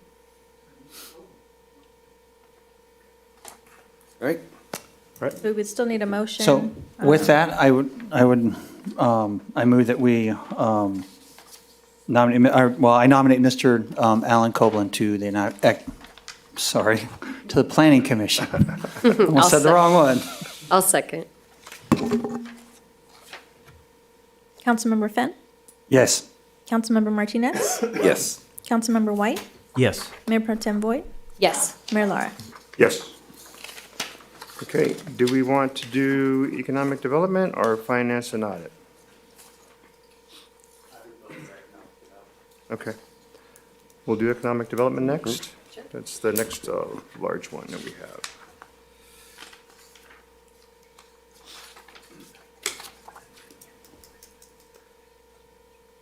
So if we would remove Mr. Copeland from the running in this one. So we have 3 seats for business community. We have 2 seats from community non-business. And we have a local development, local developer for economic development, which is 1 seat. We have no applications. I'm not sure how council would like to address that, if we just want to leave that seat vacant. The concern that I have is not getting a quorum, but also I'm not sure if we don't have a local developer that would meet the intent of what council would like to accomplish under the Economic Development Committee. Mayor, I have 2 points of just clarification on the titles here. So one for Ms. Wheelwright, I'm assuming that when they answer, do you represent a local business, yes or no, that tells me whether I'm a community member or a business member. Is that a correct assumption? Yes, and I looked at all the businesses notated on the applications to make sure they were Beaumont related. Okay, so if it says yes, then that's business, and if it says no, then it's community member? Yes, correct. That's what I'm pretty, okay. So then a clarification on the title, let's see, for, bear with me here. The title for a Beaumont Business Community Member, it's a Beaumont business. You don't have to live in the community, but they have to have a business in the community. Correct. Is that right? Okay. And then the community member, of course, community member with no business, they could or they don't have to, but in that case, okay. That's all I need to clarify, because I put them in categories, and I want to make sure I did it right. Right, I did Thank too, you. so. You good? Can I have a question on it? So do they have to be the business owner themselves or work for a business in Beaumont? They can just work for a business in Beaumont. Okay. Councilmember White? Mr. Mayor, Yes, sir. just to ask the council, do we have a general consensus with the same thought process with the Planning Commission? That we have some applicants that are on the Economic Development Committee that are reapplying? In particular, in the first category with the business community, we have Mr. Marufo, who was recently appointed, that is reapplying. And Mr. Rader as well for that category. And then on the community side, we have Mr. Beneke. And so it may leave it up to me that, well, I'll make the motion then that we could. I'd like to have a little more discussion on this one. Okay, fair enough. I mean, you can go ahead and make your motion. We can discuss after your No, motion. I'll wait. So I think on the first set, Mr. Copeland, you're no longer available for Economic Development Committee, correct? I'm sorry? You're no longer interested in the Economic Development Committee? I think that would probably, yeah. Yeah. No, I'm not. Okay. Planning will take a lot of my time. Okay, thank you. Do we know who has served a full term? I think Mr. Marufo are they all single-year terms? Mr. Marufo was an alternate for a long time, and then he was just recently appointed. He filled a vacant spot, I believe, 2 months ago. Okay. Mr. Rader, I'd have to look. I don't remember if he filled a vacant spot or if he came on. No, he served a full term, I believe. Yeah. So I think if we were, for me, I would recommend, well, I can make a motion to continue Mr. Marufo's appointment. I'll second that. Yeah. Can you take a roll call on that, please? Councilmember Fenn? Yes. Councilmember Martinez? Yes. Councilmember White? I get to make comments with my no. I just, like I said, I think we should look at all the all of the members independently. I'm not saying no because I don't like Mr. Marufo. I'm just saying no because I think we should go different directions. So I'm going to be a no on that. Okay. Mayor Pro Tem Voigt, Yes. Mayor Lara. Yes.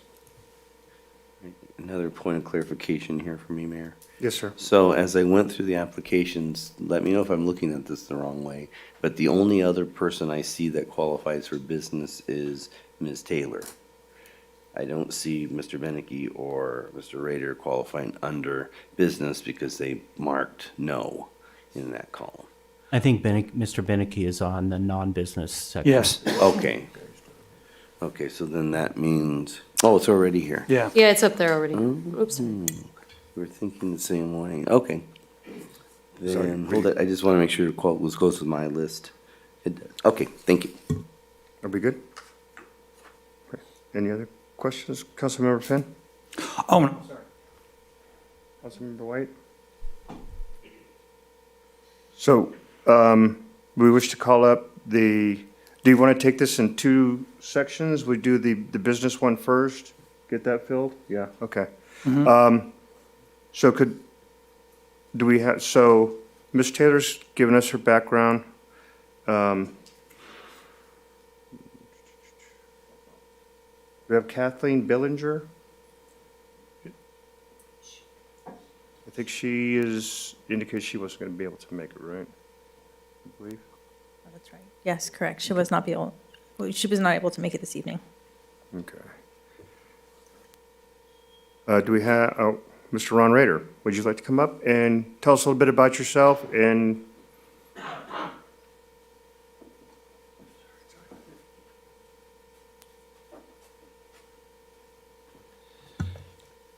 Good evening, Council and Mayor, Mr. Mayor.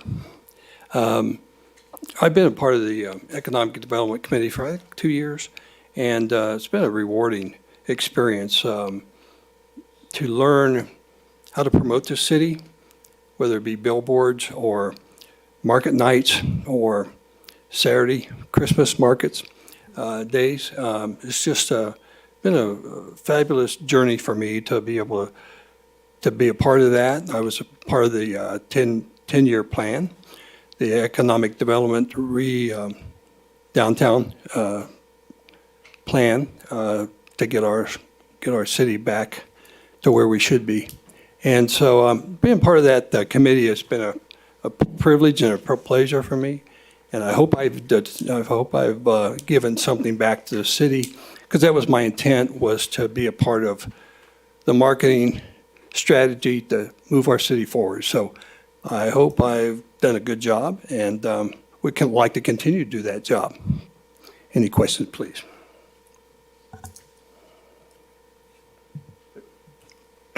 Thank you, Mr. Rader. Thank you. Appreciate that.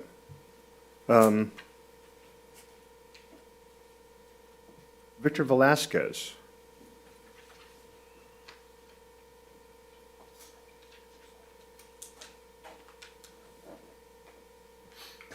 Good evening, everyone. I think there's a mistake because I'm no business, so I applied for the one for no business. I don't know if we can check that and change it, but I'm going to tell you something about myself in advance if you want. Is that okay? Okay, so my name is Victor Velasquez. I have a certificate in PMP, so for project management professional, I'm certificated by the PMI. I have a master's degree in business. I have my bachelor's degree in tourism, so related to planning and development, that's something that I do, I like doing. Most of my experience is based in Mexico. I'm from Mexico. I just have 4 years living here in the States, 3 years living here in Beaumont. And so what I'm applying for this is because I just started, well, I have 10 years with a family, but I just have a newborn. So I have three little kids. I love them, and I see that Beaumont is a beautiful city, and I want to be part of the development of this. So I think that if we have a better city, I can live here more time, because at first I was hesitating going back to Mexico. I'm from Guadalajara, Jalisco. That's a big city. It has a lot of things around, so I think that we can take a lot of things from there here. Most of my experience, as I said, is related to process improvement, project management, and development. I had a group of people that I was helping to develop different businesses. And it was not a business per se, it was just a project that I had with some of my friends. And we were able to develop 3 different business from there. And that's part of my mission in life, is helping others develop the city that I work in and I live in, so my people, my family can have a better place to live and develop themselves. That's why I'm applying. This is the first time that I apply for something like this, so this is pretty new for me. Great. Thank you very much, Mr. Velasquez. If we have any questions, we'll call you up later. Okay, Thank you, sir. So we've moved Mr. Velasquez down to the community non-business, is that correct? Well, now, the home address shows Cherry Valley, so is that going to be an issue?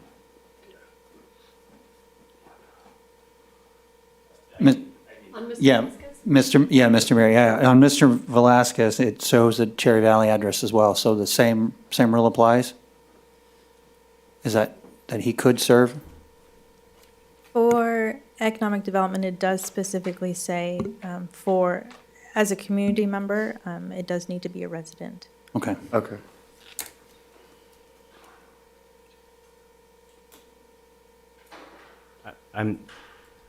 I guess I need hearing aids, but I didn't really hear. Mr. What White, are we doing with Mr. Velasquez? So Mr. Velasquez is a Cherry Valley resident. No, I understand Yeah. all that, but what was the decision? Therefore, he's disqualified for being able to apply because it needs to be a Beaumont resident for that specific position. Thank you. Uh-huh. But he could stay for business since he works. Does he work for Amazon? Does he work to Amazon here? I work in Amazon, but the main office that I'm working on right now is in Irvine. I was working Got it. here Okay. in one in Amazon, but now I'm working in Irvine. Okay. Okay. Thank you for that. Nicole, what about the appeals board? Does that have the same restriction as far as where you live? I believe that's a resident also, but I can look it up Okay. and see. Could you, Mr. Velasquez, we're going to look up the appeals board. Would you be interested in that if it didn't require residency within the city limits of Beaumont? Yes, of course, I want to Okay. help. If you can just hang on, we're going to go ahead and proceed with the business, the EDC, and we can let you know if you qualify for the appeals board. Thank you very much, sir. Mayor, I'd like to make a motion to appoint Dejan Taylor and Ron Rader to the Economic Development Committee. We only have one seat. We have 2. There was 3 positions. We filled it with Marufo. That leaves 2 remaining. We do. So I will second Mr. White's motion. That's just 2 that we need, right? Correct. Yes. Okay. Great. We have a motion and a second. You take roll, please. And that was for Taylor and Raider. And Rader. Rader. Thank you. Councilmember Fenn? Yes. Councilmember Martinez? Yes. Councilmember White? Yes. Mayor Pro Tem Voigt? Yes. Mayor Lara? Yes. Okay.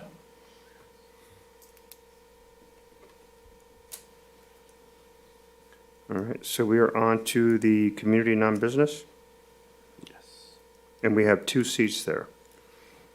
I'll go ahead and we'll start with I'm sorry. Mr. Wanagary?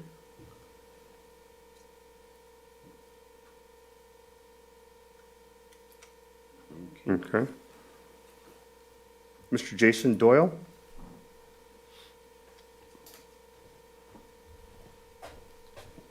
Evening, Council and Mr. Mayor. Congrats, by the way. Thanks, sir. Jason Doyle, I'm a resident here at Beaumont. On my professional side, I'm a senior leadership of one of the largest air ambulance or air medical companies in the nation. 2 of my biggest focuses at work are both on patient relations, so post-flight transport, communication involvement, with another emphasis on financial stability of the company. I've had a lot of practice in opening greenfields or community partnerships across the country where you have to look at both short-term and long-term benefits of a project. And ultimately, on a personal level, I love the city. I love everybody I've met here, everybody I've worked with, even little conversations. I just figured the family and I have been taken from Beaumont from a few years now. It's time to give back. So any way you guys can use me or use my experience, I'd love to be a part of it. Thank you. Thank you very much. We have Mr. Joe Matthews. I actually have Mr. Matthews on Zoom, so he should be available. Mr. Hello, Matthews, can you are guys there? hear me? Yes, go right ahead.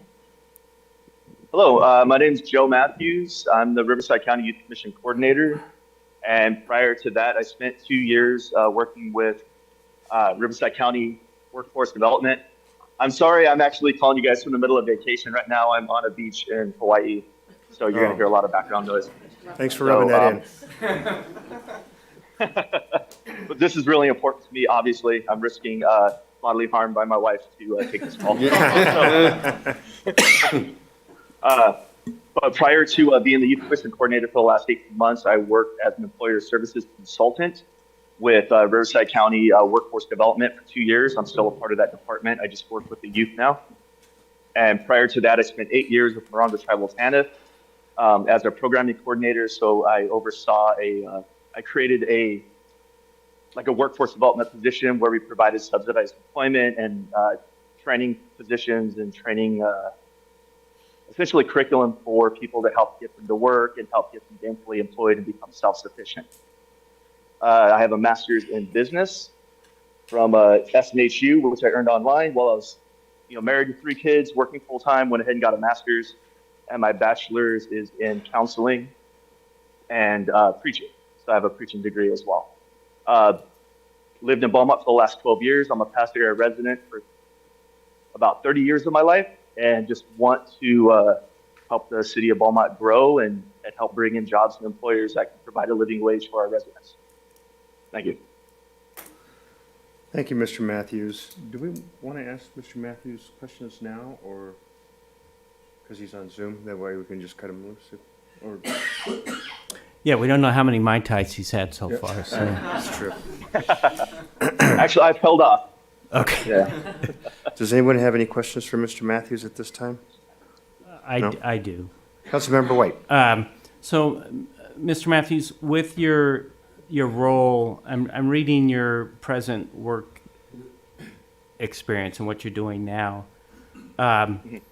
Explain to me what the context of workforce development is in your job description. As the Youth Commission Coordinator? Well, I understand that part. But here's where I'm going with this, is that we do have an opening for our economic development seat, which is a seat that's been held by a gentleman who has recently retired from economic development from the county. And we had a long discussion in the Economic Development Committee meeting last week about looking at that position and tailoring that position to be more along lines of getting some input and some feedback from a member of the county staff. So I'm trying to understand, I see the word development, but it's not economic development. So I'm trying to understand what workforce development means. I mean, I have an idea of what that means to me, but I'm trying to see if you qualify for that one seat that we don't have any applicants for. Okay. Well, when we talk about workforce development, what we do with the county, or at least what I've done over the years, is working directly with employers, helping them with recruiting services, helping provide them with. We have a program through the county called on-the-job training, where if you hire a brand new employee, we will, they reimburse 50% of the salary up to 480 hours of employment. So that way it's enticing employers to hire somebody who maybe doesn't have the skills, but they're going to train them. So we're trying to twofold. We're helping a business by taking some of the burden of training a new employee off of them and helping somebody who doesn't have the skills get trained. So to me, and then that creates a stronger workforce because we're creating better employees and we're helping taking the burden off of businesses and, putting money in their pockets in doing so. And then, we help with recruiting services. We help with training. Like once employees have been there 6 months, we can upskill them. That way they're more viable. So if they leave the business or the business shuts down, they have a higher skill so they can go somewhere else and get a higher wage and continue with that living wage. But also strengthening the business because, hey, we're keeping your employees on the top end, if it's tech or if it's, say, like hazmat training, stuff like that, we're helping pay for those trainings to keep your business strong and on the front end of, the front end of learning in the sense, so that way you're not, behind and saying, okay, how am I going to catch up with the new hazmat laws? How am I going to catch up with the new tech laws? How am I going to catch up with, whatever training needs to be done? So for me, that's essentially what we've done in workforce development. Okay, thank you. Ms. Wheelwright, do you have the description of the requirements for that local developer, current description of that seat? I'd have to pull up the bylaws to see exactly what the description says. Okay. Okay. I think that would be, I think he qualifies for it as far as workforce development, economic development. And in one of the discussions we had in the Economic Development Committee, when we were talking about this seat, this role, was if we found somebody, we talked about going to the county and looking for them to provide us with a representative, but we have someone here who lives in our city who, one of the issues is if you're assigned that position for the county to show up at our meetings, it's not the same as if we have someone who can take that role on and lives here in Beaumont. So I think that we should, maybe we could come back at the end of the meeting, or I think that would be a good role for Mr. Matthews at this point.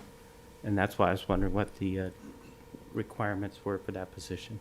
Well, let's go ahead. Mr. Matthews, would you mind hanging on for a bit while we work through the other two seats that we have available to see if you qualify for the other? Yes, that's perfectly fine. Okay. So do we have any questions? We've got, I don't think Mr. Bennett is. is Mr. Beneke here? I don't see him. Mr. Wiley?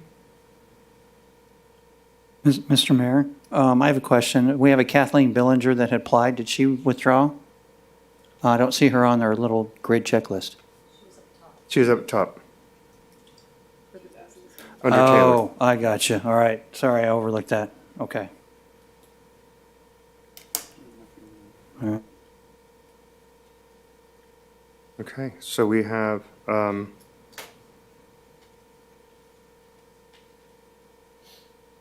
Do we have any alternate positions we're looking at?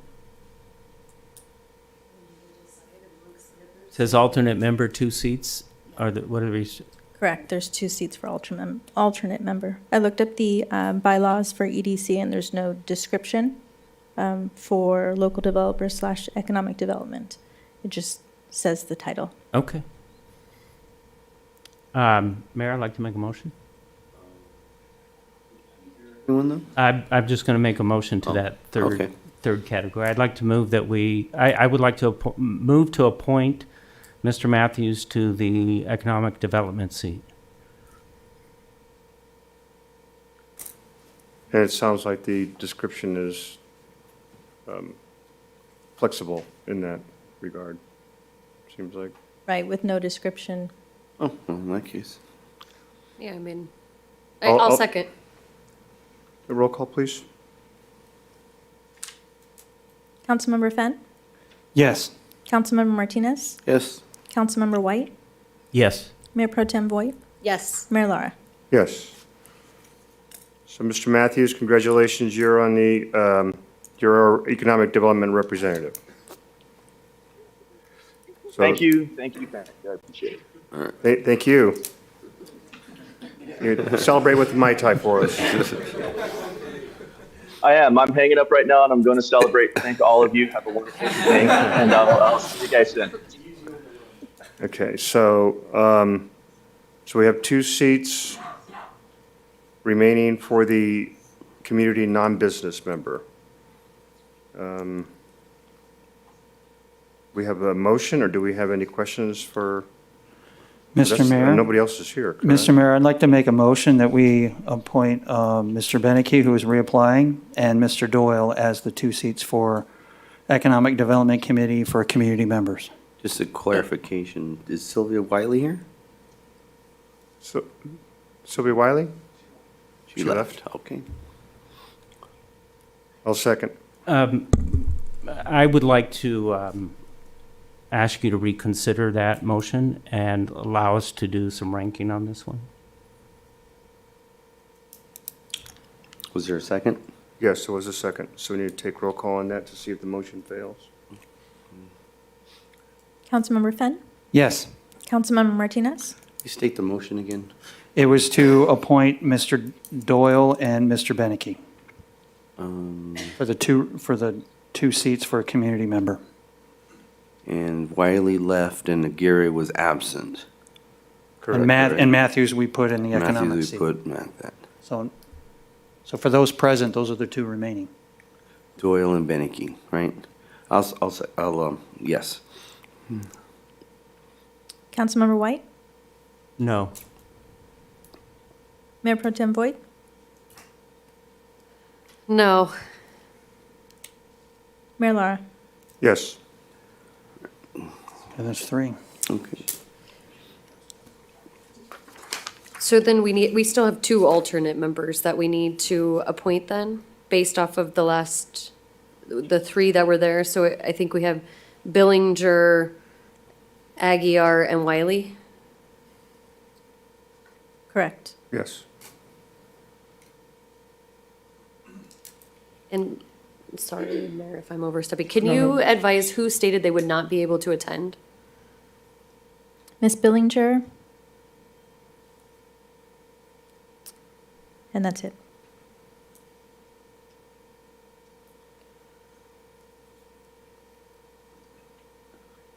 I mean, I can make a motion to at least make her an alternate member since she reached out to state that she I would- wouldn't be here. I find that with good faith. I would second that. I'll second. Councilmember Fenn? Yes. Councilmember Martinez? Yes. Councilmember White? Yes. Mayor Pro Tem Voigt? Yes. Mayor Lara? Yes. So do we want to leave the last alternate seat vacant at this point, or do we just, because I don't want to just put somebody in there that is not interested. I would be okay with it. Okay. May Councilmember I White? make a comment, Mayor? Yes, sir.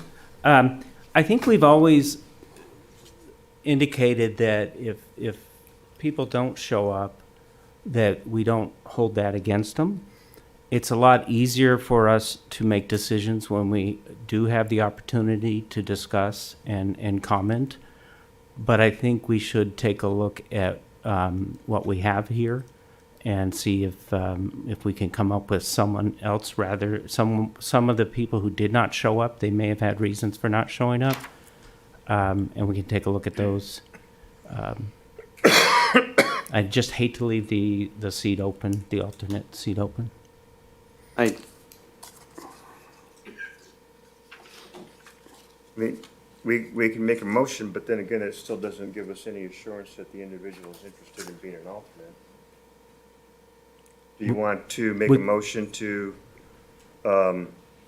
move Ms. Wiley and Mr. Aguirre to alternates and then have them contact to see if they're interested? Yeah, I thought we already We put approved one in, Ms. so we have one left. Wiley to the. Well, the reason I recommended both, because what if one says no, or do we just, so we No, I understand. We didn't have a discussion before a motion was made, so we didn't have a full discussion on it, like the last one. Okay. So I'm just suggesting that we've got their resumes here. We can do the ranking and then make it I a gotcha. condition that they want to receive it. And then the next highest ranked person, or in this case, lowest ranked person, would would be the next one in line to see if we have an alternate. That way, at least we have 2 or 3 people. Okay. And we don't just walk away with an empty seat. Okay. My only concern with that, Mayor, if I may comment, is that if, that alternate is a position that they'll go into if they're someone absent, which will not give us an opportunity to have vetted or have interviewed. It's kind of going in through the back door because they didn't have a chance to answer any of the questions that you asked on the other candidates. So to me, it's unfair to the candidates that answered those questions and interviewed. Besides, I think it's professional to call in and say that I can't make it for whatever reason. And we didn't say it had to be excused. It was just a, notification I couldn't make it. So that's my comment. Okay. Any other comments? So what is Mr. the Mayor, consent- if I could, I'd echo Mr. Martinez's comments that I think it doesn't take much to notify that they can't make it. I know Ms. Wiley had showed up but then left. And so my thought is for now, we have one vacant position, we can have them reapply for one vacant for the alternate. I know it's going to take more work, but I'd like to see at least somebody showing up and showing some interest and being able to hear from them. Do we have a consensus on that, or There's a motion. do you have any thoughts? Mayor Pro Tem White? Yeah, I think I was just thinking, Miss Wiley, did she say anything to anybody as she left? She was here and then she just left? I don't know if that's I don't want to be a part of it or I was not. looking forward to asking her questions. Yeah. Yeah, I think that's fine. So I have a consensus, we'll move forward with one alternate and open it up for applications for second alternate.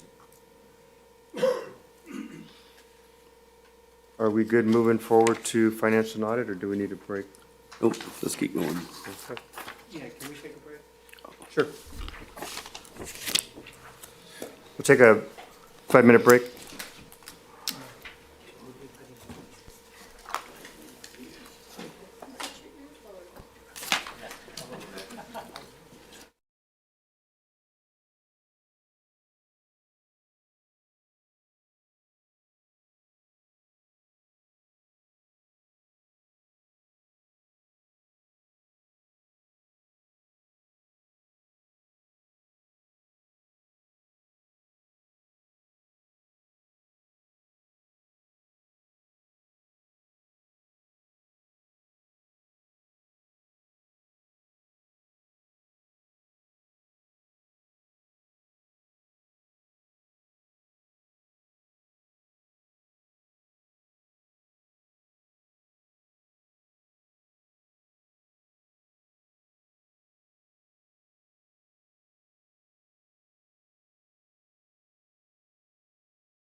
All right, that brings us to item J2, relocation and replacement of the Welcome to Beaumont electronic billboard sign located at 1691 East 6th Street in the local commercial zone. Consideration of application plan at 2024-0108 with staff report by, not Ms. Carroll. Katie Jensen. Good evening, Ms. Mayor Jensen. and council members. Katie Jensen, planning staff. An application for the relocation and replacement of the Welcome to Beaumont billboard sign was submitted to the city on October 8th, 2024. Beaumont Municipal Code Chapter 17.07.030G states that upon an entry into a relocation agreement with the city in accordance with the California Business and Professions Code Section 5412, the owner of an existing billboard within the city may convert a static copy billboard into an electronic billboard. Such agreements may be approved by a resolution of the City Council upon terms that are agreeable to the city pursuant to the administrative guidelines as adopted by a City Council resolution. The current Welcome to Beaumont sign is located at 501 Highland Springs Ave, which holds a Shell gas station and a car wash, which currently has a sign height of 64 feet and an overall structural height of 95 feet. The newly proposed sign will relocate to the adjacent parcel that holds the Food for Less grocery store at 1691 East 6th Street. The proposed billboard will be a V-shaped style electronic billboard with an overall height and width of 115 feet by 48 feet and will display ads for a time period of 8 seconds. The owner also has a similar Welcome to Banning billboard that stands at 100 feet. At this time, staff recommends that the City Council approve Plan 2024-0108, relocation and replacement of the Welcome to Beaumont electronic billboard. This concludes my presentation. Myself and the Community Development Director are here to answer any questions, and we also have the owner of the billboard in attendance tonight. Thank you, Ms. Jensen. Appreciate that. Thank you. With that, I will go ahead and, don't have to open. Do we have any public comments? Yes, sir. Alex Garcia. Well, I'm just the owner of the billboard, and I was just going to Oh, answer sure. questions if you had them. So let her continue, and if you need me, I'll be Sure. right here. Thank you. No public comment. Mina, do we have any callers on the line? No callers. Okay, with that, I'll open up to council comments. Councilmember Martinez. Thank you, Mayor. So a couple of quick questions, well, not about quick, but, so a couple of things, reiterate, relocating does not add additional signs. So we're allowed to relocate, but that still counts as one, so we're not adding a new one. Correct. And they can't put it back to where it was to make another one pop up, right? Correct, yes, sir. Okay. So I want to know, how does it work where the city and the owner talk to come up with, I don't know, an agreement because it's their signing their property, but in other words, I've seen some cities that have done a great job. They have the city that, in big words, they have a nice mountains, they have a nice city logo, it looks really nice. And I've seen some cities that have a very, very, very small logo, and you look at it and you can't really even tell what city you're in. So the location of that's very critical because we're coming into Beaumont from that direction. And, you know, the sign is old, and I'm glad that we're looking into this because I'm very supportive of the idea moving forward. But I want to make sure that we go about it because we're kind of venturing into a territory that we really haven't got into yet. And I want to kind of set a precedent as we go forward so that as the other owners start looking about possible doing this, you know, what is the standard that we're kind of looking for? So what is it that we can build in, if any, we may have a comment from legal, about how we can come up with this type of an agreement or a, between the owner and the city about, hey, how's it gonna look? You know, do we have any input on how large the seal is gonna be? Are you gonna put a seal on there? Little things like that, if you can tell me how that works. On page 844 in your packet, there's a rendering, and it does show the city of Beaumont with Right. with the logo. So then, with that being shown there, then as a part of this approval process, they're coming forward and saying, here's what we're gonna be putting in there. And then where is it the part to where if we say, oh, we'd like to see this adjusted, do we have that ability at that point? Or is it, here's what you're gonna get, take it or leave it type thing? That's kind of my overall question. Well, Councilmember Martinez, we do have the design that's proposed, but the applicant is here, and so if you wanted to explore different options with the city logo, we have been discussing that in sign programs. For instance, the Beaumont Point project with their freeway signs, we did have them incorporate some city identifiers. We can also work with our public information officer on potential designs. Okay, and then, so we'll go with that for now, and let me keep going so I don't hold up all the time. So the things like brightness and timing and all of that, that's already built in with our brightness for the ordinance we have. And then we had talked about this way back when we discussed this type of thing. It's about timing. I saw the timing in there. So you're going to staff through that to make sure that we're looking at safe timing and brightness and that kind of stuff as well, correct? Correct. So the timing is part of the municipal code in the sign section. That's been added as a condition of approval to the project, and the project is required to comply with the dark sky ordinance. Okay, and the last part I have with that is every owner that has a sign, according to how I read it, has the potential of doing this, but they still have to go through an approval process. Is that correct? That's correct. Per the Beaumont Municipal Code in the sign section, it does require any relocation does have to come before the city council. But if it's not relocated and they're just fixing the sign where it's at and upgrading it, how does that define? I believe if they're just upgrading and they're not expanding the sign area or height, or, you know, if they're just kind of doing a reface, that is allowed per code. Okay, and where does the approval process, what I'm trying to do is make sure we're not Vegas here and have 92 electric signs. So where is it that the local control comes in? That's what I'm trying to ask. Any kind of reface would require a planning permit and also a building permit. So we do have, in our sign permit application, you either are applying for new signs or you're refacing or touching up an existing sign. So we do have fees for that. We do have an application. And then for these types of electronic signage, they would have to do update to their building permit regarding that. And what is in our code about the maximum number or the proximity from one to another? Does it say anything like that? Well, we have a billboard agreement currently that identifies all of our existing billboards. It identifies ones that were to be removed. So it's clearly called out every billboard in the city. And so, again, this is identified in there. And so they are already established. Right, but what I'm trying to get at is if every single one of those were to go to electronic, could it be done? Or is there something in there that says, well, wait a minute, our ordinance says you can only have one electronic per every square, whatever, or you can only, that's what I'm looking for. Where's my control as local officials? I would have to look into that further, but I believe with the electronic, it would have to come back to city council. This sign was, previously it was electronic. It's had a banner over it for some time now.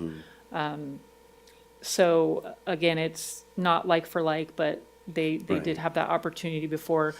If any billboard came in and wanted to change to a non-static sign, I can't recall the code off the top of my head, but I think it talks about Because I'm very supportive of this one. I know this needs to be done as a perfect location, and this is one of those, if any, that needs to go in this direction. What I'm trying to do is making sure we're not opening a can of worms. Right. And we're trying to set up this precedent, like I mentioned earlier, about how is our city gonna look like going forward? Because electronics are the new thing now. And I think they look real nice. So but I'm if I can just weigh in, your control is in the agreement. In order to relocate their sign, they have to enter into an agreement, a relocation agreement, and you can set terms and conditions in that agreement. But there has to be a meeting of the minds and an agreement to enter into it. Right, but if it's not a relocate and it's an upgrade, then it doesn't fall under that definition. That's my question. Mayor, may I make a comment? Might help. I support where you're going with the, and I think if we give direction to staff, if everyone agrees, that if a sign is upgrading to a digital sign, that does come back to council if it's not already in there. It is, council member, so per section 17.07.030G2 states that they, upon entry into a relocation agreement with the city in accordance with the California Business and Professions Code, section 5412, the owner of an existing billboard within the city may convert a static copy billboard to an electronic billboard, subject to approval of a permit application and subject to the requirements of the outdoor lighting code. Such agreements may be approved by a resolution of the city council upon terms that are agreeable by the city. Okay, I think your concern was that it may be just for relocating, but if they're not going to relocate and they're going to take a static sign and make it digital, I think we would like to weigh in on that. Right, and that what I'm trying to go make sure also is that we have, equity here. I don't want to say that you can do it, but you can't do it, because then that leaves us up open for problems. So why is it they can't do it and they can do it? I want to make sure that we have something. So this is kind of getting a little bit over, but it's a major step, because if we approve this, then it's going to open the door. And I'm trying to make sure we're all thinking on the, a similar page with a similar vision.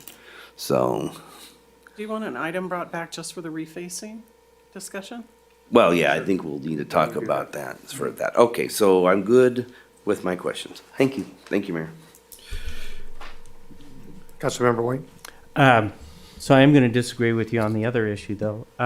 First of all, I think it's about time that this sign gets upgraded. It's something we really need. I think the design is outstanding. I think where Mr. Martinez was going is that on some signs you can't, if it says the city of Banning at the very bottom, it's not as impressive as what the city of Yucaipa signs that have the top, and I think what this does just looks great. But I wouldn't want that to be on every billboard sign going forward. I think for signs like the ones that are going to be considered for Beaumont Point, and because this sign is like a monument, a welcome to Beaumont, and so to have every sign with Right. a city of Beaumont on it, I think that's something that I wouldn't support, and so that's. But other than that, like I said, I think this looks outstanding.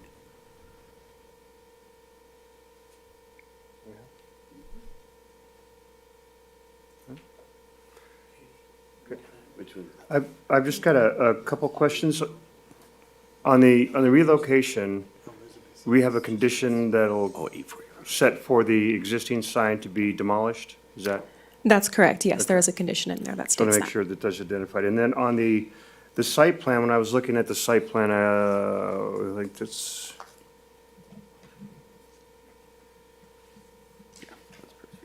Yes, nice. I forget which exhibit that is, I apologize, I mean, map, site plan.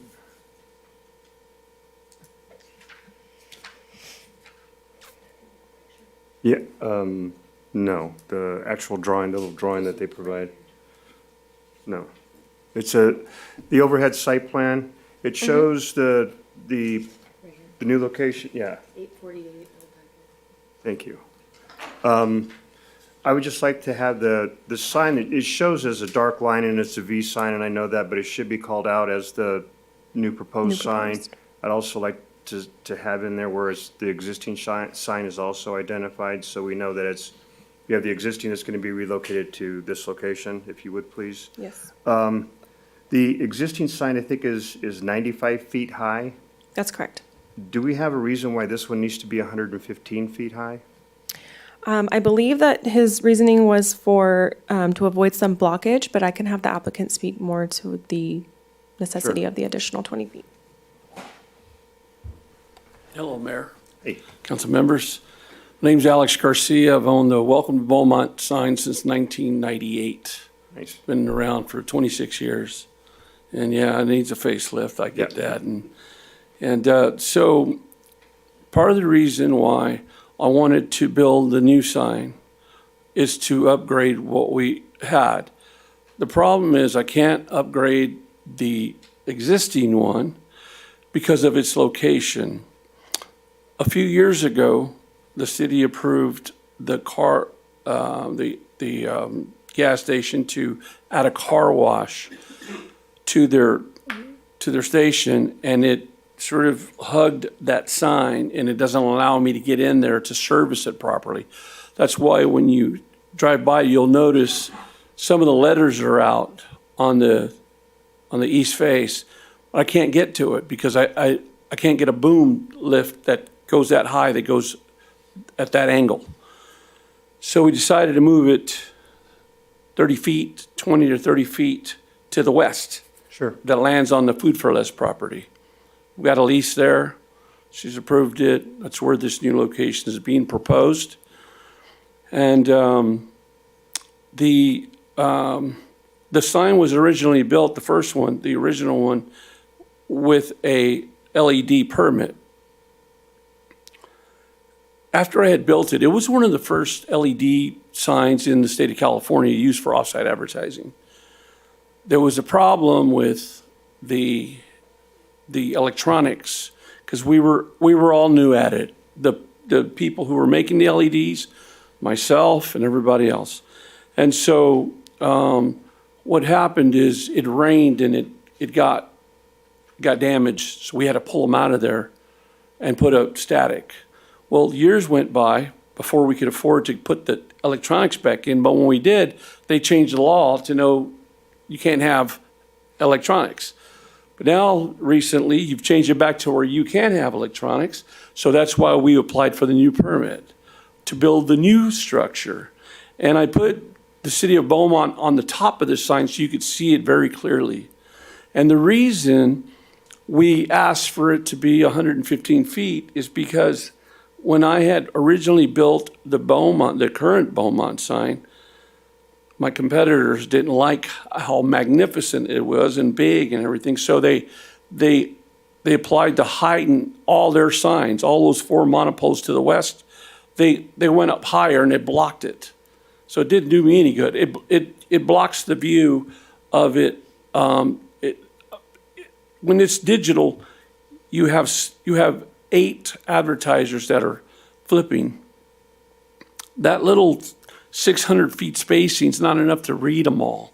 So we asked that we can raise it to the 115 so you can see all the ads from further away as you're driving down the freeway. That's why we decided to do that. And there's a tree that Caltrans has there that we haven't been able to take down. It can be trimmed. I can maybe, with the help of the city, we could get them to trim that down a little bit, but it's got to be up high enough to where you can see it going both ways. But there's no tree blockage and there's no billboard blockage. Now, if it was up to me, I'd say, let me have the digital up there and then don't put any more up. Change the law. I don't care. It'll work for me because what happens is these signs are very, very expensive. It's going to cost me like $1.2 million or something. When you spend that kind of money and you put it on the sign and your competitor who's got deep pockets and nationwide, they'll just stick another one down a little close to you. It gets oversaturated and you can't make the money to make the payments for the sign. So if it was me, I'd say, don't allow anymore, just this one. But that's up to you guys, of course. But I'm here to answer any other questions that you may have about this particular sign. I think, by the way, I want to add, originally, I wanted to make it a digital sign so the people in this area can afford to go up there. Because I'm an independent billboard company, I don't have anybody to answer to except God. So I can set the prices to any, if a person owns a flower shop and they can only afford so much money and I have the space, I'll sell it to them. I'm not bound by a corporate ceiling, price that I have to sell space to somebody for. So it helps all the small businesses in your city. That's the whole premise of what we're doing. That's what we did to Banning, and it really helped them with their chamber and everybody else there. Right. And that's what we like to do here. So, is is 115 foot to the top of the Beaumont portion of it? Or does that get added on top of that 115? So we're looking at 120, 100? No. The current Beaumont sign is about 95 feet, it's 96 feet probably. Right. That's going to come down, this one's going to go up. It's going to be at a total of 115 feet. Because if you notice the top of your LED that I've designed for you, it has about a 6 or 7 foot welcome to Beaumont on top. And so it brings the screen size back down low again. You know what I'm saying? But you can read the Beaumont very clearly from that height. So it's just going to go up another 15 feet or something like that. 15, maybe 20. I doubt 20, but probably 15 feet higher than where the Welcome to Beaumont sign is right now. Okay, so I mean, that would be the only concern that I have is just the height of that.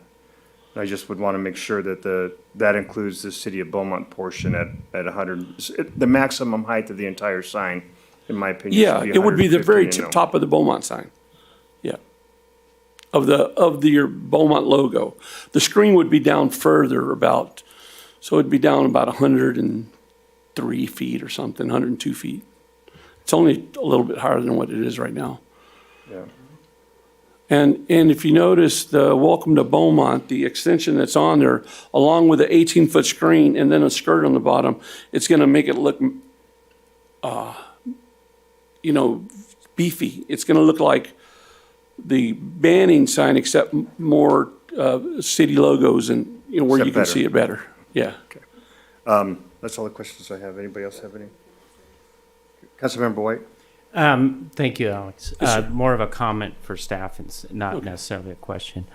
I noticed that with the issue that Alex brought up regarding the fact that another sign developer can come in and cover your sign. Is there a way that we can put that into our ordinances that take that into account, that another sign cannot cover the existing sign because someone makes an investment like that, and then we get stuck with having to approve one that's going to cover. That was just my concern. If it's not in the ordinance, I'm just thinking, giving a comment that maybe if there's a way we can address that, we should. Typically, when we're processing sign programs, we ask for photo simulations so that we can see how it looks from, both ways. This is kind of different because it's a relocation agreement, so we didn't ask for photo simulations. We will in the future, but that gives us the ability to see how that sign exists with other signage in the area. We actually had a proposal to put a freeway sign right next to another freeway sign, and so, based on discussions with the applicant, they're now working with the sign owner to go on their sign. But it's something that staff looks at continually, but I don't know how, we can prevent, our neighbors from doing anything, but we can certainly take a look at that. And we're doing a comprehensive zoning code update, so if we need to add language in that takes into account future or existing signage and making sure that there's adequate visibility, we can certainly explore that. Thank you. That sounds good. Have any other questions, or do we have a motion? I'll move to, we're on J2, right? Approve Plan 2024-0108, relocation and replacement of the Welcome to Beaumont electronic billboard sign. I'll second that. Roll call, please. Councilmember Fenn?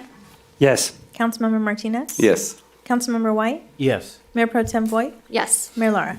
Yes. That brings us to J3. Award a professional service agreement with IMEG to provide facility condition assessments for 500 Gray Street and 105 6th Street, capital improvement project CD-03. And we have the staff report by Mr. Joseph Kale. Good evening, Mayor and Council. I'm here today to present a request for action regarding the the award of contracts for facility conditions assessments at 2 city properties, 500 Grace Avenue and 105 6th Street. On September 19th, 2024, the city issued a request for proposals, or RFP, for a facility condition assessment at 105 6th Street. And on September 24th, 2024, a similar RFP for 500 Grace Avenue. These assessments are critical to understanding the current state of these buildings and identifying the necessary upgrades to make them code compliant and suitable for use as food and beverage establishments. The scope of services for these assessments includes a detailed analysis of the existing conditions of the properties, as well as recommendations for improvements and code compliance. After issuing the RFPs, the city received one proposal for each of the 2 properties, both from IMEG. Staff has carefully evaluated these proposals, and we have determined that the services outlined meet the requirements of the RFPs. The details of the proposals are as follows. For 500 Grace Avenue, IMEG has submitted a proposal to conduct the facility condition assessment for a fee of $54,894. For 105 6th Street, IMEG's proposal is for $40,776. The funding for these assessments will be drawn from Project CD-03, which is designated for downtown revitalization, including the Grace Building and real estate acquisition. This project currently has a remaining budget of $1,793,864.08, which is more than sufficient to cover the costs of these assessments. This request was presented to the Economic Development Committee on December 11th, 2024. Therefore, staff recommends that the City Council award professional services agreements to IMEG for a term of 1 year with terms specified in the proposals to conduct facility conditions assessments for 500 Grace Avenue and 105 6th Street at the rates of $54,894 and $40,776 respectively. This action will help ensure that the city's properties are properly evaluated and ready for future development, supporting our goal of downtown revitalization and the successful establishment of food and beverage venues. I'm happy to answer any questions. Thank you. Nicole, do we have any public comment? I have no written requests. Mia, do we have any callers on the line? No callers. That'll open it up for council discussion. Councilmember Finn. Yes, thank you. Joseph, with only receiving one proposal, does staff feel that that is in line with staff expectations and that we have a competent company that we're dealing with?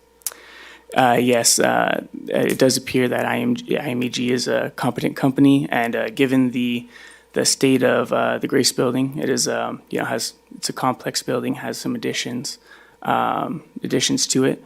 We do feel that the company is competent and that the proposal is of a fair price. Okay, thank you. Mayor Pro Tem? I know that it says that it's for a 1-year term. Do we know a time frame in which they expect to have it back to us? I couldn't find it. No, I don't believe they provided a time frame. However, given council's direction to act on these buildings quickly, staff, myself, is going to ensure that this is completed in a timely manner and moved upon very quickly. Thank you.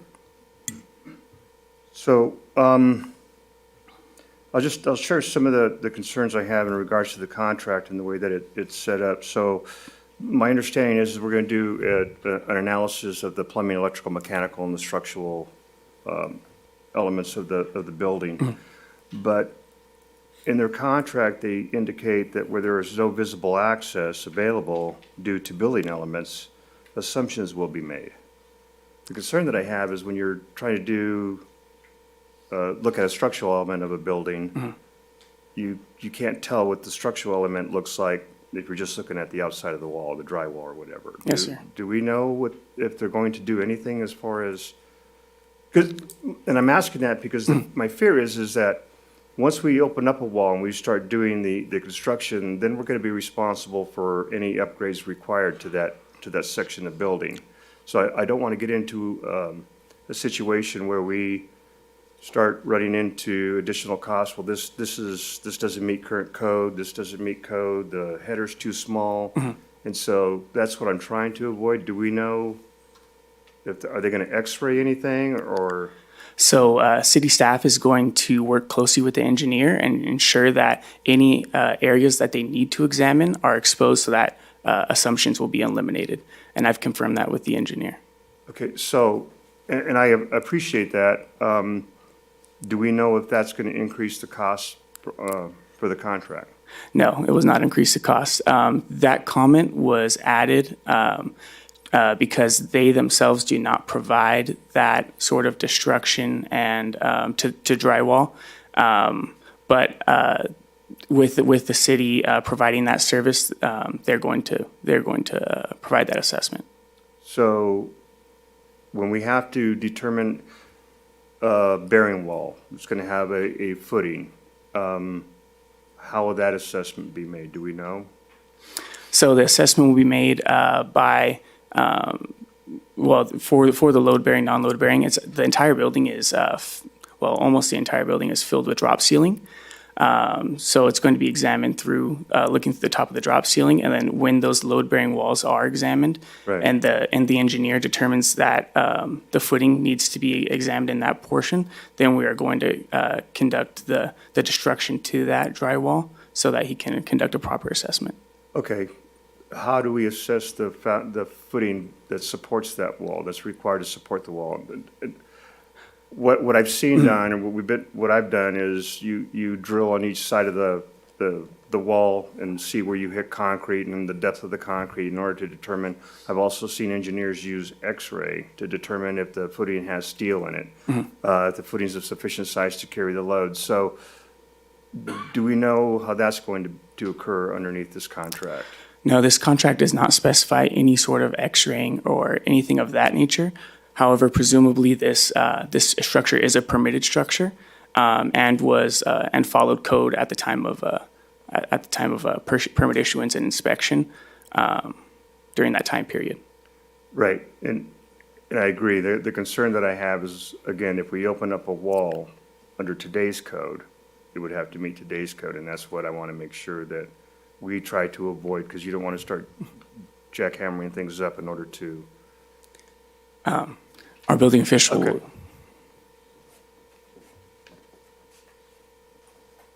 Hi, Sarah. Sarah Rettmeyer, building official for the city of Beaumont. So I went with Joseph today this morning for a couple hours. We were out there analyzing, looking at the property in the perspective of, are we going to be able to view things of a structural nature? A lot of their ideas of remodels for the building are going to be removing a lot of the non-bearing walls. Okay. So I suggested to Joseph that we take up maybe the bottom 2 feet of the drywall on all the walls for two reasons. If we take it off and we find something, the type of businesses that they want to go in, they're going to have to do waterproofing or wainscoting or something to do kitchens, to do restaurants and things. So we're not going to cause more expense on the city's part because we're already going to have to be doing some repairs to the walls. Right. And then the only concern for me that I felt was the addition. And that's maybe a quarter of the walls that are out there. Okay. The portion that fronts California there. Is that California? So, and then in respect to all the ceilings and all the, part of the building is A-framed, so you can, like a vaulted ceiling, so you can see it. The other portion that's T-barred or popcorn ceiling, they have attic accesses, we can remove ceiling tiles. A lot of it's going to be able to be viewed. Okay. The electrical wiring would also be a concern because I think I saw it was a 1920 construction, which is probably what they used to call zip cord or whatever. So would we be able to examine that, or did they use EMT back then, or do we just have? It looks like a rewire happened because a lot of the electrical is on the outside of the wall. So Okay, so we we'd could, be able to if we needed access to, we it. could just abandon what's there and then just install new on the outside, or Yeah. when we open walls up, we could put the new through the walls. So, okay. So abandon the existing. Mechanical, with the T-bar ceiling, looks like we'd have access to all of that as well, correct? Yeah, there's a attic access where there's a a false ceiling where some of the mechanical equipment is. The rest of the mechanical equipment is on the addition on the back of the building. It's on a flat roof, and most of the new additional mechanical is in the back on the roof. And you don't see any concerns with the new testing that's required on your HVAC systems or anything like that? Okay. Okay, so you're comfortable with what we have proposed and what we're moving forward with? Yeah, the only thing that I didn't see in the proposal and we didn't discuss was the footing examination. Like when we open up the bottom 2 feet of the drywall, they'll be able to see anchor bolts, look like they did it right, but we won't know the depth of the footings or any of the rebar that are in the footings. Okay. That's pretty much really the only thing that we won't really be able to confidently know is what the footing was. Okay, thank you very much. Okay. That's all I have. Councilmember White. First of all, let me say it's very entertaining to watch two building officials have a conversation. It's even more entertaining than two attorneys. I'm glad you're still awake. Especially someone who can keep up with Mike, so thank you. I would like to go ahead and make a motion on this if there's no other comments. Seeing none, go right ahead, sir. All right, so I will move to award a professional services agreement with IMG for a term of 1 year to provide facility condition assessments for 500 Grace Avenue and 105 6th Street at fixed rates in the attached proposals. I'll second. A roll call, please. Councilmember Fenn? Yes. Councilmember Martinez? Yes. Councilmember White? Yes. Mayor Pro Tem Voigt? Yes. Mayor Laura? Yes. That brings us to J4, award professional service agreement to SKM Engineering LLC for SCADIA programming and system integration services for the wastewater facilities. Mr. Thaxton Van Bell. Good evening, Mayor and Council. Yes, this item's for professional services agreement for SKM for SCADA programming. The city issued an RFP for this. We had 6 responses, 3 of them deemed qualified. They were scored. SKM ranked the highest. Because this contract, in combination with other existing for a CIP project, exceeds the city manager's authority, it's before you tonight. I'm available for any questions.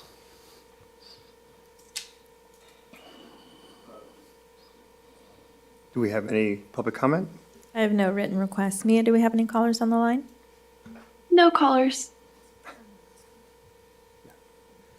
Seeing no public comment, that'll bring it to council discussion.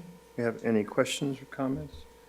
Councilmember White? Mayor, I'll move to award a professional services agreement to SKM Engineering LLC for SCADA programming and system integration for wastewater facilities in an amount not to exceed $75,000. I'll second. Roll call, please. Councilmember Fenn? Yes. Councilmember Martinez? Yes. Councilmember White? Yes. Mayor Pro Tem Voigt? Yes. Mayor Laura? Yes. Thank you. Thank you very much, Thaxton.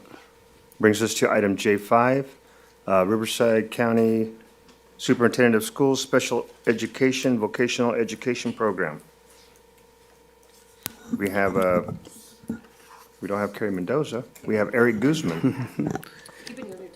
Good evening, Mayor, council members. Eric Guzman, Human Resources Risk Management Analyst. So I stand before you to present the partnership between Riverside County Office of Education and Beaumont Unified School District and hopefully the city of Beaumont. So in particular, the Riverside County Superintendent of Schools and the Riverside County Office of Education have partnered with Beaumont High School to launch the Transition Partnership Program, otherwise known as the TPP program. The TPP program is an interagency program federally funded by the Department of Rehabilitation. It aims to support students with disabilities and providing them with workforce development and paid work experience paid for by the county. The program entails getting students from Beaumont High School and having them receive paid work experience, specifically here at the city of Beaumont, where they would be allotted 300 hours of paid work experience And and as a participant, the city can expose these students to local government. So I see it as a major benefit. I'm very passionate about this program. I've been working with Mr. Studer, who's here. He's the coordinator from Beaumont High School, and I've been working alongside with him. I know the students are eager to kick off this program, so I'm here to propose it. In terms of staff time, I understand there is a commitment from staff. I will say that in regards to that the students are allotted 300 hours of paid work experience, and staff will only commit 3 hours of their day. The students will come in from 1:45 to 5 p.m. On days that they can, up to 300 hours, and we aren't legally binded to the 300 hours. If the student isn't performing to the best of their ability, we can cut ties with the student. So wanted to make that clear. The city attorney has reviewed the agreement, and the agreement is subject to non-substantive changes by the city attorney. I recommend that city council authorize the city manager to sign the agreement, the affiliation agreement between Riverside County Office of Education, Beaumont Unified School District, and the city of Beaumont. Thank you, Mr. Guzman. Do we have any public comment? I have no written requests. Mia, do we have any callers on the line? No callers. So I will open it up for council comment. Councilmember Finn? Just a couple quick questions. Is there a minimum age for the student? So I'm told so Mr. Studer's here, but I am told they're upperclassmen, so it'd be juniors and seniors. Okay. And then do you know what type of work they would expect to do at the city?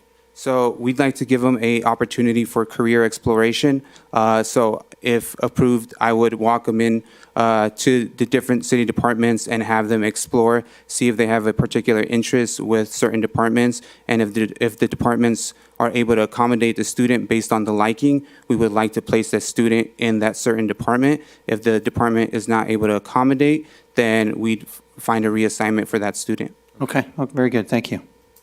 Councilmember White? First of all, I think this is a great program, and I told both my kids growing up, you got to get a job in the city. It's just it's a good career path. So I'm fully in support of this, and I think it's a great program. Thank you. Councilmember Martinez? Yes, thank you, Mayor. I echo that. It sounds like a very great program, and I had talked to Mr. Stewart about this briefly, and he kind of filled me in on the program, and it sounds very, well, educational, but it sounds very worthwhile for the students. The only two questions I have, one from Ms. Gibbs, the additional staff hours at 3 hours or so, you're okay with that? Yes. All right, and the second, since some students may have disabilities, the liability lies with the county or the city, and who holds the insurance on that? The students would be covered by workers' comp, and that workers' comp would be provided by the county. There is a provision in Section 9 of the agreement, which is a hold harmless provision, and staff has reached out to county to request that that provision be removed from the contract because the students are covered by workers' comp, so why should the city have to defend and indemnify the county if there's some sort of lawsuit or something like that? So that request is pending. It's pending, okay. All right, thank you, Mayor. Councilmember Finn? I just have one question. Is there any clause or anything in there about, lack of better terms, nepotism or parents working here in the city, or any issues or concerns around that? There's nothing in the agreement that addresses that. Is that a concern, or could it be? I hadn't even thought about that as being an issue. We would not put a student with their parent. We would tell them you have to pick a different department. It's beneficial to both the parent and the student. Okay. That brings up a good point, because my concern is who selects which students are offered, which students are can participate in the program. It's my understanding that Mr. Studer at Beaumont High School has screened the students and would be the ones electing the students to come on board. But I don't know if Mr. Studer would like to come and talk to that matter.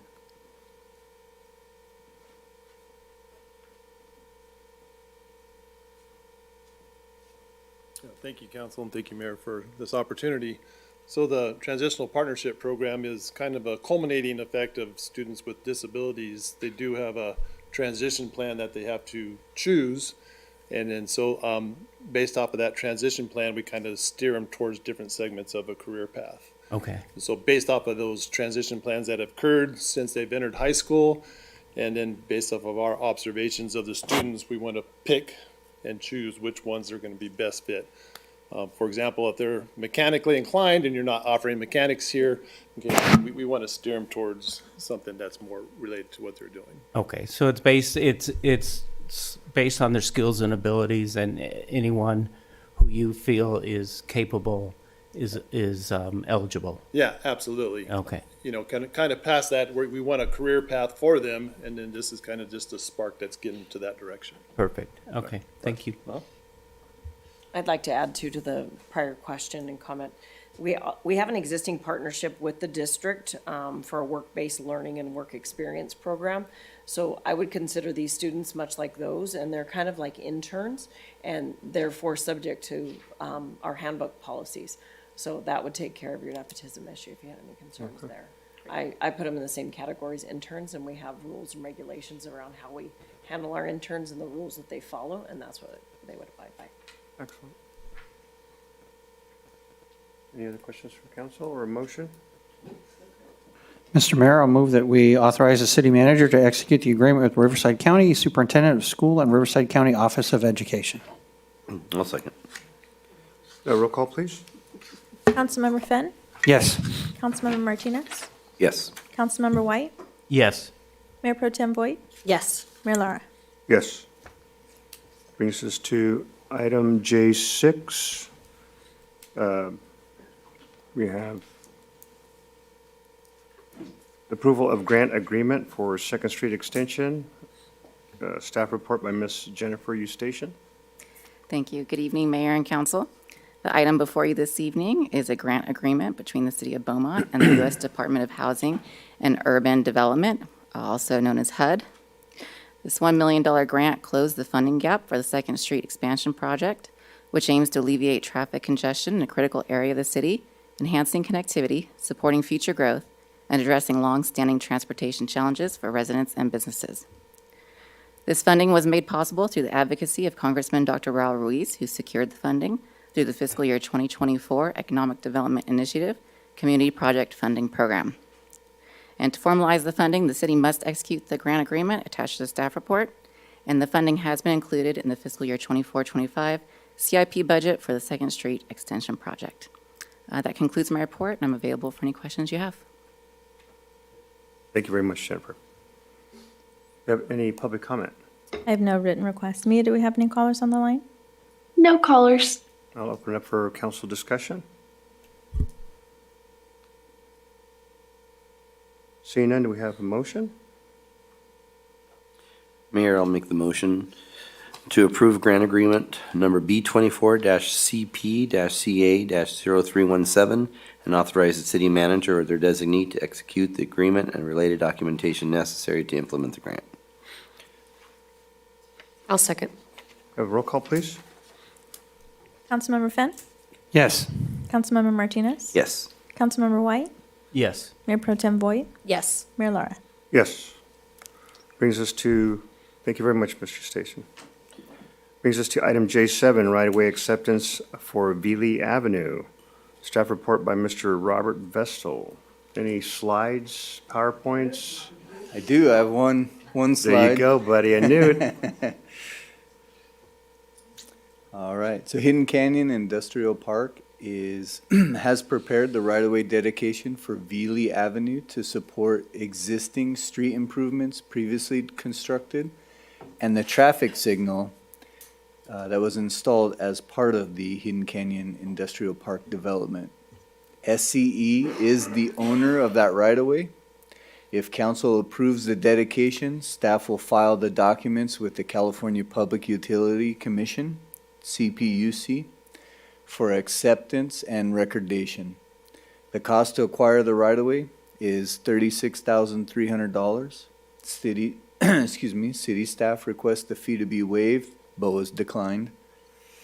The cost will be paid from existing road and bridge reserves. That concludes my presentation. I'm available for any questions. Nicole, we have any public comment on this item? I have no written requests. Mia, do we have any callers on the line? No callers. All right, that opens it up for council discussion. Any questions for Mr. Vestal? Mayor? Councilmember White? I would like to tell you I was going to make a motion before your presentation, but I wanted to see your slides, so. Like we all did.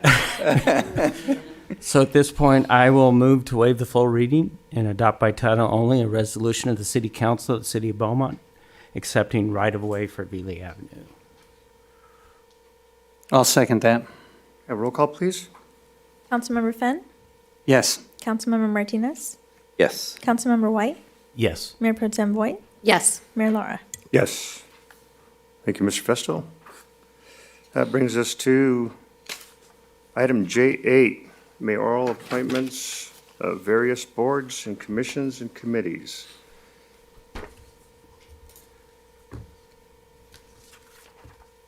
Staff report is not needed. All right. Do we have any public comments on this item? I have no written requests. Mia, do we have any callers on the line? No callers. Surprised. Expected a long line. So I made the appointments. There are a number of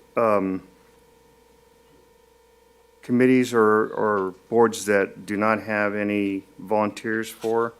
What I try to do is to look at it. I looked at the ones that had stipends to try to balance it out. Also looked at the ones where council was being a representative on each of these committees or boards, just to try to make sure those were balanced out as best I could. If there are items you want to discuss, let me know, and we'd be more than happy to discuss those. So with that, if you don't mind, I'll go ahead and start with the Riverside Transit Agency. Mr. Mayor? Yes, sir. Could I jump in real quick? There's a couple questions that I've got. One in particular, we have a memorial committee listed twice. One is listed as memorial committee and the other one is memorial ad hoc. So I'd imagine those are probably the same thing. It can be combined. Yeah, a little bit of the history on that. The ad hoc committee was created by the prior city manager for the Memorial Plaza. So they were different at one time, but I don't believe that we would need the ad hoc. And I think that, as you indicated, if we did need an ad hoc, that we could use the members of the Memorial Committee. Okay. If council would agree. So with that, we And will we'll eliminate the Memorial ad hoc. Okay, and then I've got another comment about another committee, and that is the San Gorgonio Integrated Water Management Region Stakeholder Advisory Committee. It was my impression with that committee that it was part of the Sustainable Groundwater Act on putting together plans for those, and I don't think the city was needed. We thought we might be invited to those. It turned out we were not. I was assigned to that committee for 2024, and there was no meetings or anything that I was reached out for to attend. So I think we can probably remove that. And I think that can still be served by, let me get the right one here, by someone still being a member of the San Gorgonio Pass Regional Water Alliance. Because it's the same parties involved. Excuse me. And I don't know what page that one's on, but. San Gorgonio Pass Water Agency? Oh, no, San Gorgonio Pass Water Alliance. So, yeah, so I think the Water Management Regional Stakeholder Advisory Committee can be removed, and Okay. then that need could be served by serving on the alliance. Okay. We didn't have any volunteers for that one, so Okay. that's Makes it easy. Thank you very much. And then if I could add one last comment, Sure, we have the truck route 2x2x2. yes. Perhaps maybe just to broaden the scope on that, that'd be a pass area traffic, 2x2x2, just a thought. If it would serve more than just the truck routes. Do we need to agendize that and discuss it, or can we make that modification here? I think you can call it anything you want. And my thought was just expanding the role a little It bit hasn't more. started yet. We're still Yeah. waiting. Are we good with that? Yeah, I don't know that the name makes a difference when it's going to be two people from each of the Right. three agencies. Right. But Okay. I'm good with that. All right, Okay, that's all I had. Thank you, Mayor. okay. So in that line, I have an item too that, do we still need Erica? I looked into that, and Ms. Carey has got a comment on that. Lena is actually preparing the final documents to decommission, so we will have one final board meeting, I'm hoping early 2025, to vote to actually close the JPA. And we had to wait for Indio to finish all of their banking Okay. and closing out the bond debt that was, taken in and all that fun stuff. So there should be one final wrap-up meeting, but that's Okay. it. It'd be great if we had a council member that worked out there. So we would need, You can- nobody signed up for that, so we would need a volunteer. I They didn't know if just you ran me wanted to do over the the last, bus on the last hurrah on that one, or if you wanted somebody else to have that pleasure. I can so. happily do it. Okay, all right. Mayor, can I just confirm, what did you want to change the truck route to pass? My suggestion was pass area traffic. Okay. Thank you, just Mayor Pro Tem. Okay, so with that, we'll go ahead and start with the Riverside Transit Agency. I did not have a representative. We do have an alternate, Councilmember Finn. Is anybody interested in doing that? If not, I'll do that. I did it last year, but I thought I would just offer it. Mr. Mayor, you can move me from the representative, or from the alternate to the representative. Okay, then I'll be your alternate, sir. Okay. I'll be your wingman. How's that? Thank you, Councilmember Finn. Transportation Now, representative is Finn, alternate for that. We don't have. Wait, okay, thank you very much. Let's look. Mayor Pro Tem Voigt is the alternate. Riverside Transportation Commission, we have Councilmember White as a representative. Alternate, we did not get one. I can do that if there is nobody else. Mr. Mayor, with it being, not having served in that at all, I do have a bit of an interest in it. I just was assuming that someone else would take it and was giving them the shot at it. So I'd like to be considered as the alternate for that. Okay. So Councilmember White is the representative, Councilmember Finn is the alternate. Brings us to Western Riverside Regional Conservation Authority and the Endangered Species of the Month. Yes. I have a Board Member Martinez, and I'll go ahead and do the alternate on that. Beaumont Cherry Valley Parks and Recreation District, where a number of council members interested. So I have Voigt as the liaison, and I have Martinez as the alternate liaison. Is that okay, or do we need to discuss that? Okay. Beaumont Cherry Valley Water District, I have Martinez as the liaison and the alternate as White. Are we okay with that, or do we need to discuss that? Okay. Beaumont Unified School District Liaison, I have Councilmember White as the liaison, and I have Mayor Pro Tem Voigt as the alternate liaison. Legislative Liaison, I have Mayor Laura and Councilmember Voigt as a legislative liaison. Good with that? Mayor Pro Tem Voigt. Collaborative Agency, I have Mayor Pro Tem Voigt. Alternate representative is Martinez, or Councilmember Martinez, I'm sorry. Are we good with that? Okay. I'm sorry, Voight and Martinez? Yes, sir. Okay. Yeah, the mayor's breakfast. I'll go ahead and do that. I'd like to do that one. No? No, and Okay. not this time. All right. But thank you for the offer. We have Voight is going to do Erica, the last meeting, perhaps. Southern California Association of Governments, I have Representative Martinez and alternate Voight. Are we okay with that? Okay. League of California Cities, a voting delegate, I have White, alternate Finn. Okay. The Memorial Committee, I have committee member Martinez, alternate committee member Voight.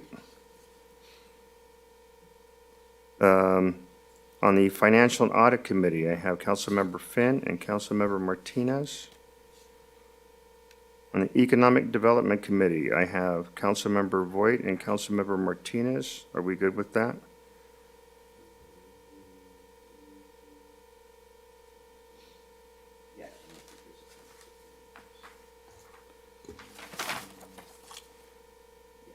Western Riverside Council of Governments, I have Mayor Laura and Mayor Pro Tem Voight as the alternate. Water Reuse Ad Hoc 2x2 Committee, I have Councilmember White and Councilmember Martinez. On the PASCOM, I have Councilmember Finn, alternate Laura. On Beaumont Basin Water Master, I have Councilmember White. The Memorial Ad Hoc Committee has been removed. Youth Council, I have Councilmember Martinez as alternate Voight. Policy on Land Use Committee, I have Councilmember White and Mayor Laura. Cherry Festival Liaison and Alternate, I do not have any volunteers for that. I'll volunteer for liaison. White is liaison. Voight is the alternate. Mayor Pro Tem Voight, sorry. What time's the meeting on that? First Wednesday. No, I'm okay, never mind.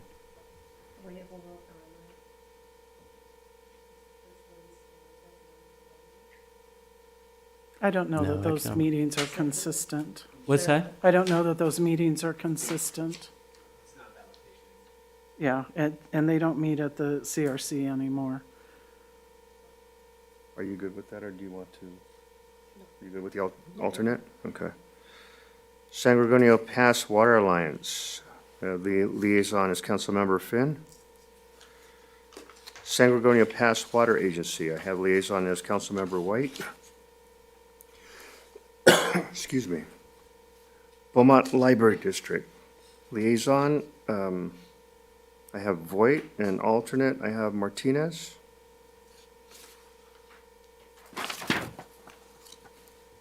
Parks and Recreation Committee, we did not have a volunteer for that. That's for the City Parks and Recreation Committee. Yeah, I volunteer for that. Councilmember White. I'll do the alternate. The San Gorgonio Integrated Regional, That's the one I That was one we recommending we eliminated. can remove, yeah. do we have any business cards with that on the title on that? Then we have the HR Subcommittee. We did not have any volunteers for the HR Subcommittee. Martinez. And- Gonna do that? Yeah. Okay. And Mayor Pro Tem Voight.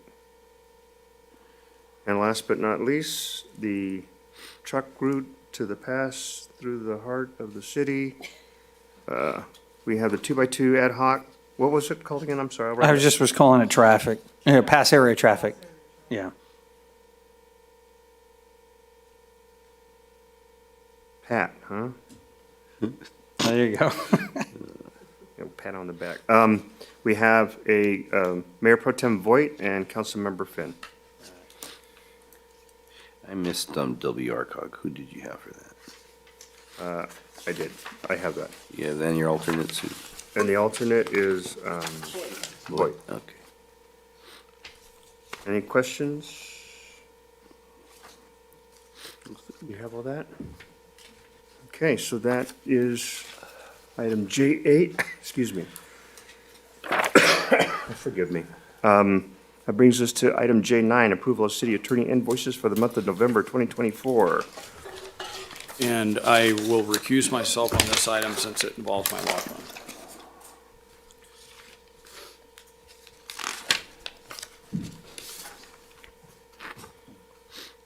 Do we have any public comment on this item, Nicole? I have no written requests. Mia, do we have any callers on the line? No callers. Any discussion or motion? I'll move to approve the invoices in the amount of $93,722.90. I'll second. Roll call, please. Councilmember Finn? Yes. Councilmember Martinez? Yes. Councilmember White? Yes. Mayor Pro Tem Voigt? Yes. Mayor Lara? Yes. That, bring John back. And we have item K, legislative updates and discussion. The update was the presentation by Sharon Gonzalez. Okay. We, just as a note, we will be bringing back the 2025 legislative platform.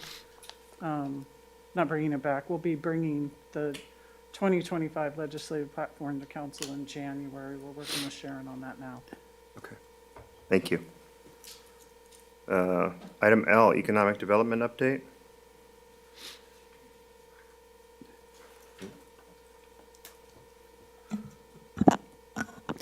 Good evening, Mayor and City Council. The Economic Development Committee met last Wednesday. Just a brief overview of that meeting. We had an update on the PASS EDA Resource Center. The update included that the roof has been replaced as well as the HVAC. All of the leases are up and all belongings have been removed from the building. Staff is currently getting quotes for paint for the interior and exterior and also ADA improvements. We also had the Public Information Officer provide a downtown marketing update and discussing signage options and how we will move forward with marketing our downtown. There was a discussion regarding the title on the Economic Development Committee, local developer, economic developer, but there was discussion previously on that. And then there was a verbal update on the status of the Grace Street and 6th Street properties. This concludes my report. Thank you very much, Ms. Carroll. Councilmember White, thank you for the input on that economic development position as well. I appreciate that. That was helpful. Brings us to item M, City Treasurer Report. No report. Brings us to item N, City Clerk Report. City Clerk is absent this evening. There's no report. Thank you. We have the City Attorney Report, item O. Oh, okay. And item P, City Manager Report. Thank you, Mayor. In front of you, you should have the update on the strategic plan for fiscal year 24-25. You last saw this as part of the budget process in May of 2024. The table before you gives a more comprehensive update on where we're at with the various priorities that council has established, and several of them have been completed. Some are ongoing. Some are in the infancy stages, such as the Oak Valley Interchange and Highland Springs Interchange. I'm available for any questions. We will be doing a workshop in January to refresh this at the last discussion, council felt that it was time to redo this. There was differing opinions on the dot exercise, but I think the consensus was not do the dot exercise. I just want to confirm that. Oh. Maybe we'll be dot And challenged. Mr. Mayor, I got a quick question. So since this is in jumbo paper, can we get a PDF of that emailed out? Thank you. Any other questions? But our mayor pro tem didn't get to partake in the dot exercise. Yes, I did. Oh, you No, did? I was there. That was my welcome. Yeah, that was my welcome to you That guys. was a month into your. That was initiation. Yeah, that was. And you came back. I did. I thought, wow, 30, Yeah. 30 plans we have here. We need 5, but no, that's awesome. No, I enjoyed it, actually. I did. Thank you, though.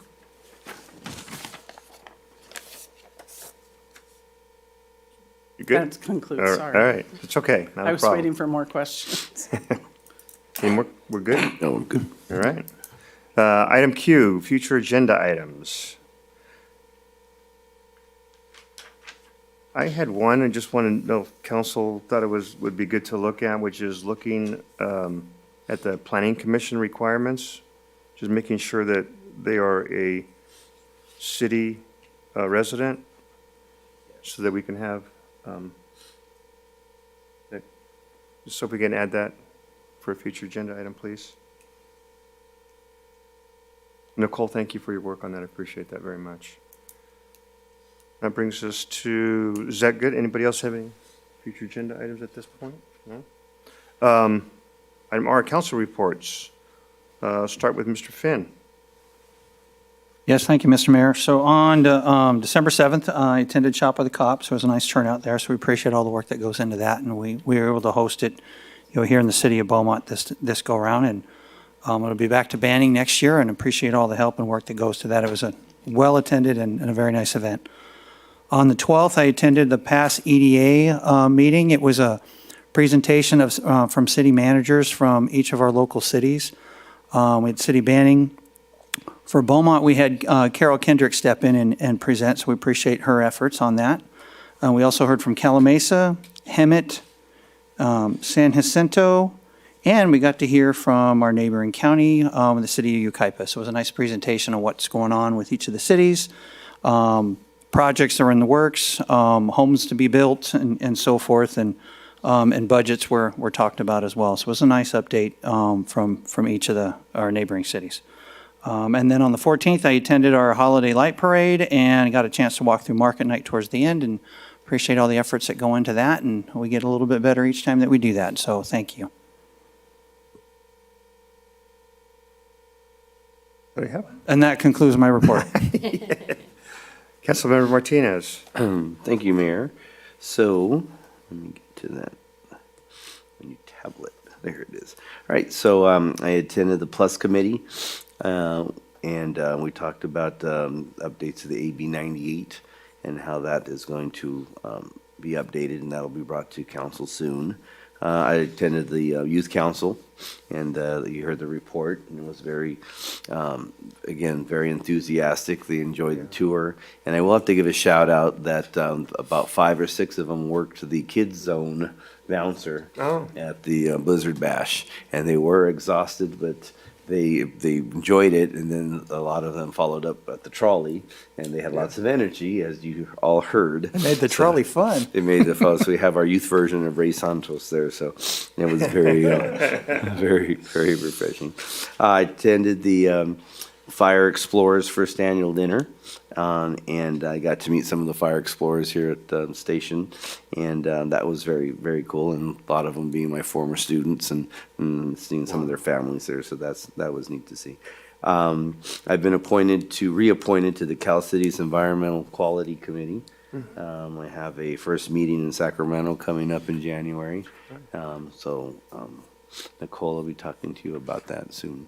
But that's, I believe there's 4 meetings, just one up north, and then the rest are down here, either Zoom or in Anaheim. So I'll bring you reports on that. And again, just to the public, I want to thank them for their confidence in me with my reelection. I appreciate all the residents' confidence they have, and I look forward to serving another term here on council. And that is all. Thank you very much, sir. Councilmember White? Well, I'm glad she's Mayor Pro Tem, because I can never tell whether it's void or white you're saying, so. Not just you, anybody who says that. Shop with the Cop was great as always. Thank you, Chief, and everything that your department does to put that together. PASS EDA Roundtable was also a packed event. Carol, you did a great job. I know it was hard. But I have a question for you. I think your city manager in Hemet indicated that you guys had like 30 million in revenue and 62 million in reserves. Did he mean 6.2 million?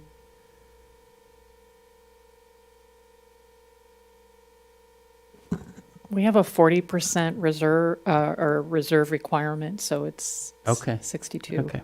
Wow. Thank you. I can tell you he was extremely jealous of how well we're doing. And I actually had another city there just say, wow, you guys were kind of rock stars. So we were definitely envied. Well, it was a good presentation. Thank you. The Christmas Light Parade, the great trip on the trolley. First time I think all 5 council members were on the trolley. And the Fire Explorers was also a fun event to go to their first ever Christmas party, to meet and see some of the families that are supporting these kids. And then at RCTC, we had a I-10 corridor workshop. And in that workshop, we were presented with a study that RCTC had done, and it was looking at the idea of putting in express lanes from Beaumont Avenue all the way to the 111. Some interesting, there were 4 alternative options. There was discussion about pretty much what we learned was something we probably all know here is that traffic going east is a mess on Fridays and on special events, Coachella, things like that. Traffic coming west is crazy all day Sunday. And so one of the conversations we had was the idea of maybe we put in the express lanes, which could be up to 2 lanes on both sides of the freeway, but make them only make them free other than those few times that we need it, which would increase a lot of capacity. But it's been tried only once, and that was done up in the Bay Area, and they didn't like it, so they stopped doing it. The study is not, I mean, it's available, it's a public document, but we're trying to hold off until the workshop, which is in February. Once we have the workshop, I think it's February 21st, 22nd, anyone's welcome to come. Then the whole board, not just the workshop, the whole board will look at that, make some recommendations and how to move forward. To put in the express lanes, we're looking at construction would start somewhere in 2035. But there are some things that came up that might be something that we could work together on with RCTC. One of the thoughts was some things that we could do in the short term. One of the suggestions was to put ramp meters on all of our on-ramps. If you drive to Redlands, when you get to Cherry Valley, the whole traffic just stops, and that's every morning. And then the other ideas were to synchronize our signals with the signals on the ramp meters, and so there's a lot of discussion. It's good news that we're moving in the right direction on that. And like I said, if you can attend the workshop, it's great information. We'll bring a copy of the study once the rest of the board has had a chance to weigh in. But it's a significant investment by RCTC and by us. So I think it's something that we really need. And that's all I had. Thank you. Mayor Pro Tem Voigt. I attended the Economic Development Committee. Always great dialogue in that committee, and I really appreciate all the participation that we have there. And I also attended the Christmas Light Parade. It was a lot of fun, and downtown was busy. And the kids really had a great time. It was so nice to see the youth council out there with us. They were excited. It was fun. That's it for me. Oh, thank you. Well, thank you for your patience this evening. I just want to thank staff, the entire Beaumont staff, for the Holiday Light Parade and the Blizzard Bash. There was a lot of work that went into that. Also really appreciated the new downtown lights and the decorations. Those turned out very well. Also wanted to thank the firefighters who worked the Spark of Love, handing out the gifts, looks like yesterday and today. I appreciate that. I met Santa, and he was going to be in this suit. He was going to be there all day long, so it was great. And I just want to take this time to wish the city staff and the citizens of Beaumont a very Merry Christmas and happy holidays. And that's all we have. And with that, we'll adjourn into closed session. Is that correct? To finish? Okay. At 9:53. Yeah.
This is to report out from closed session. There was no reportable action taken in closed session.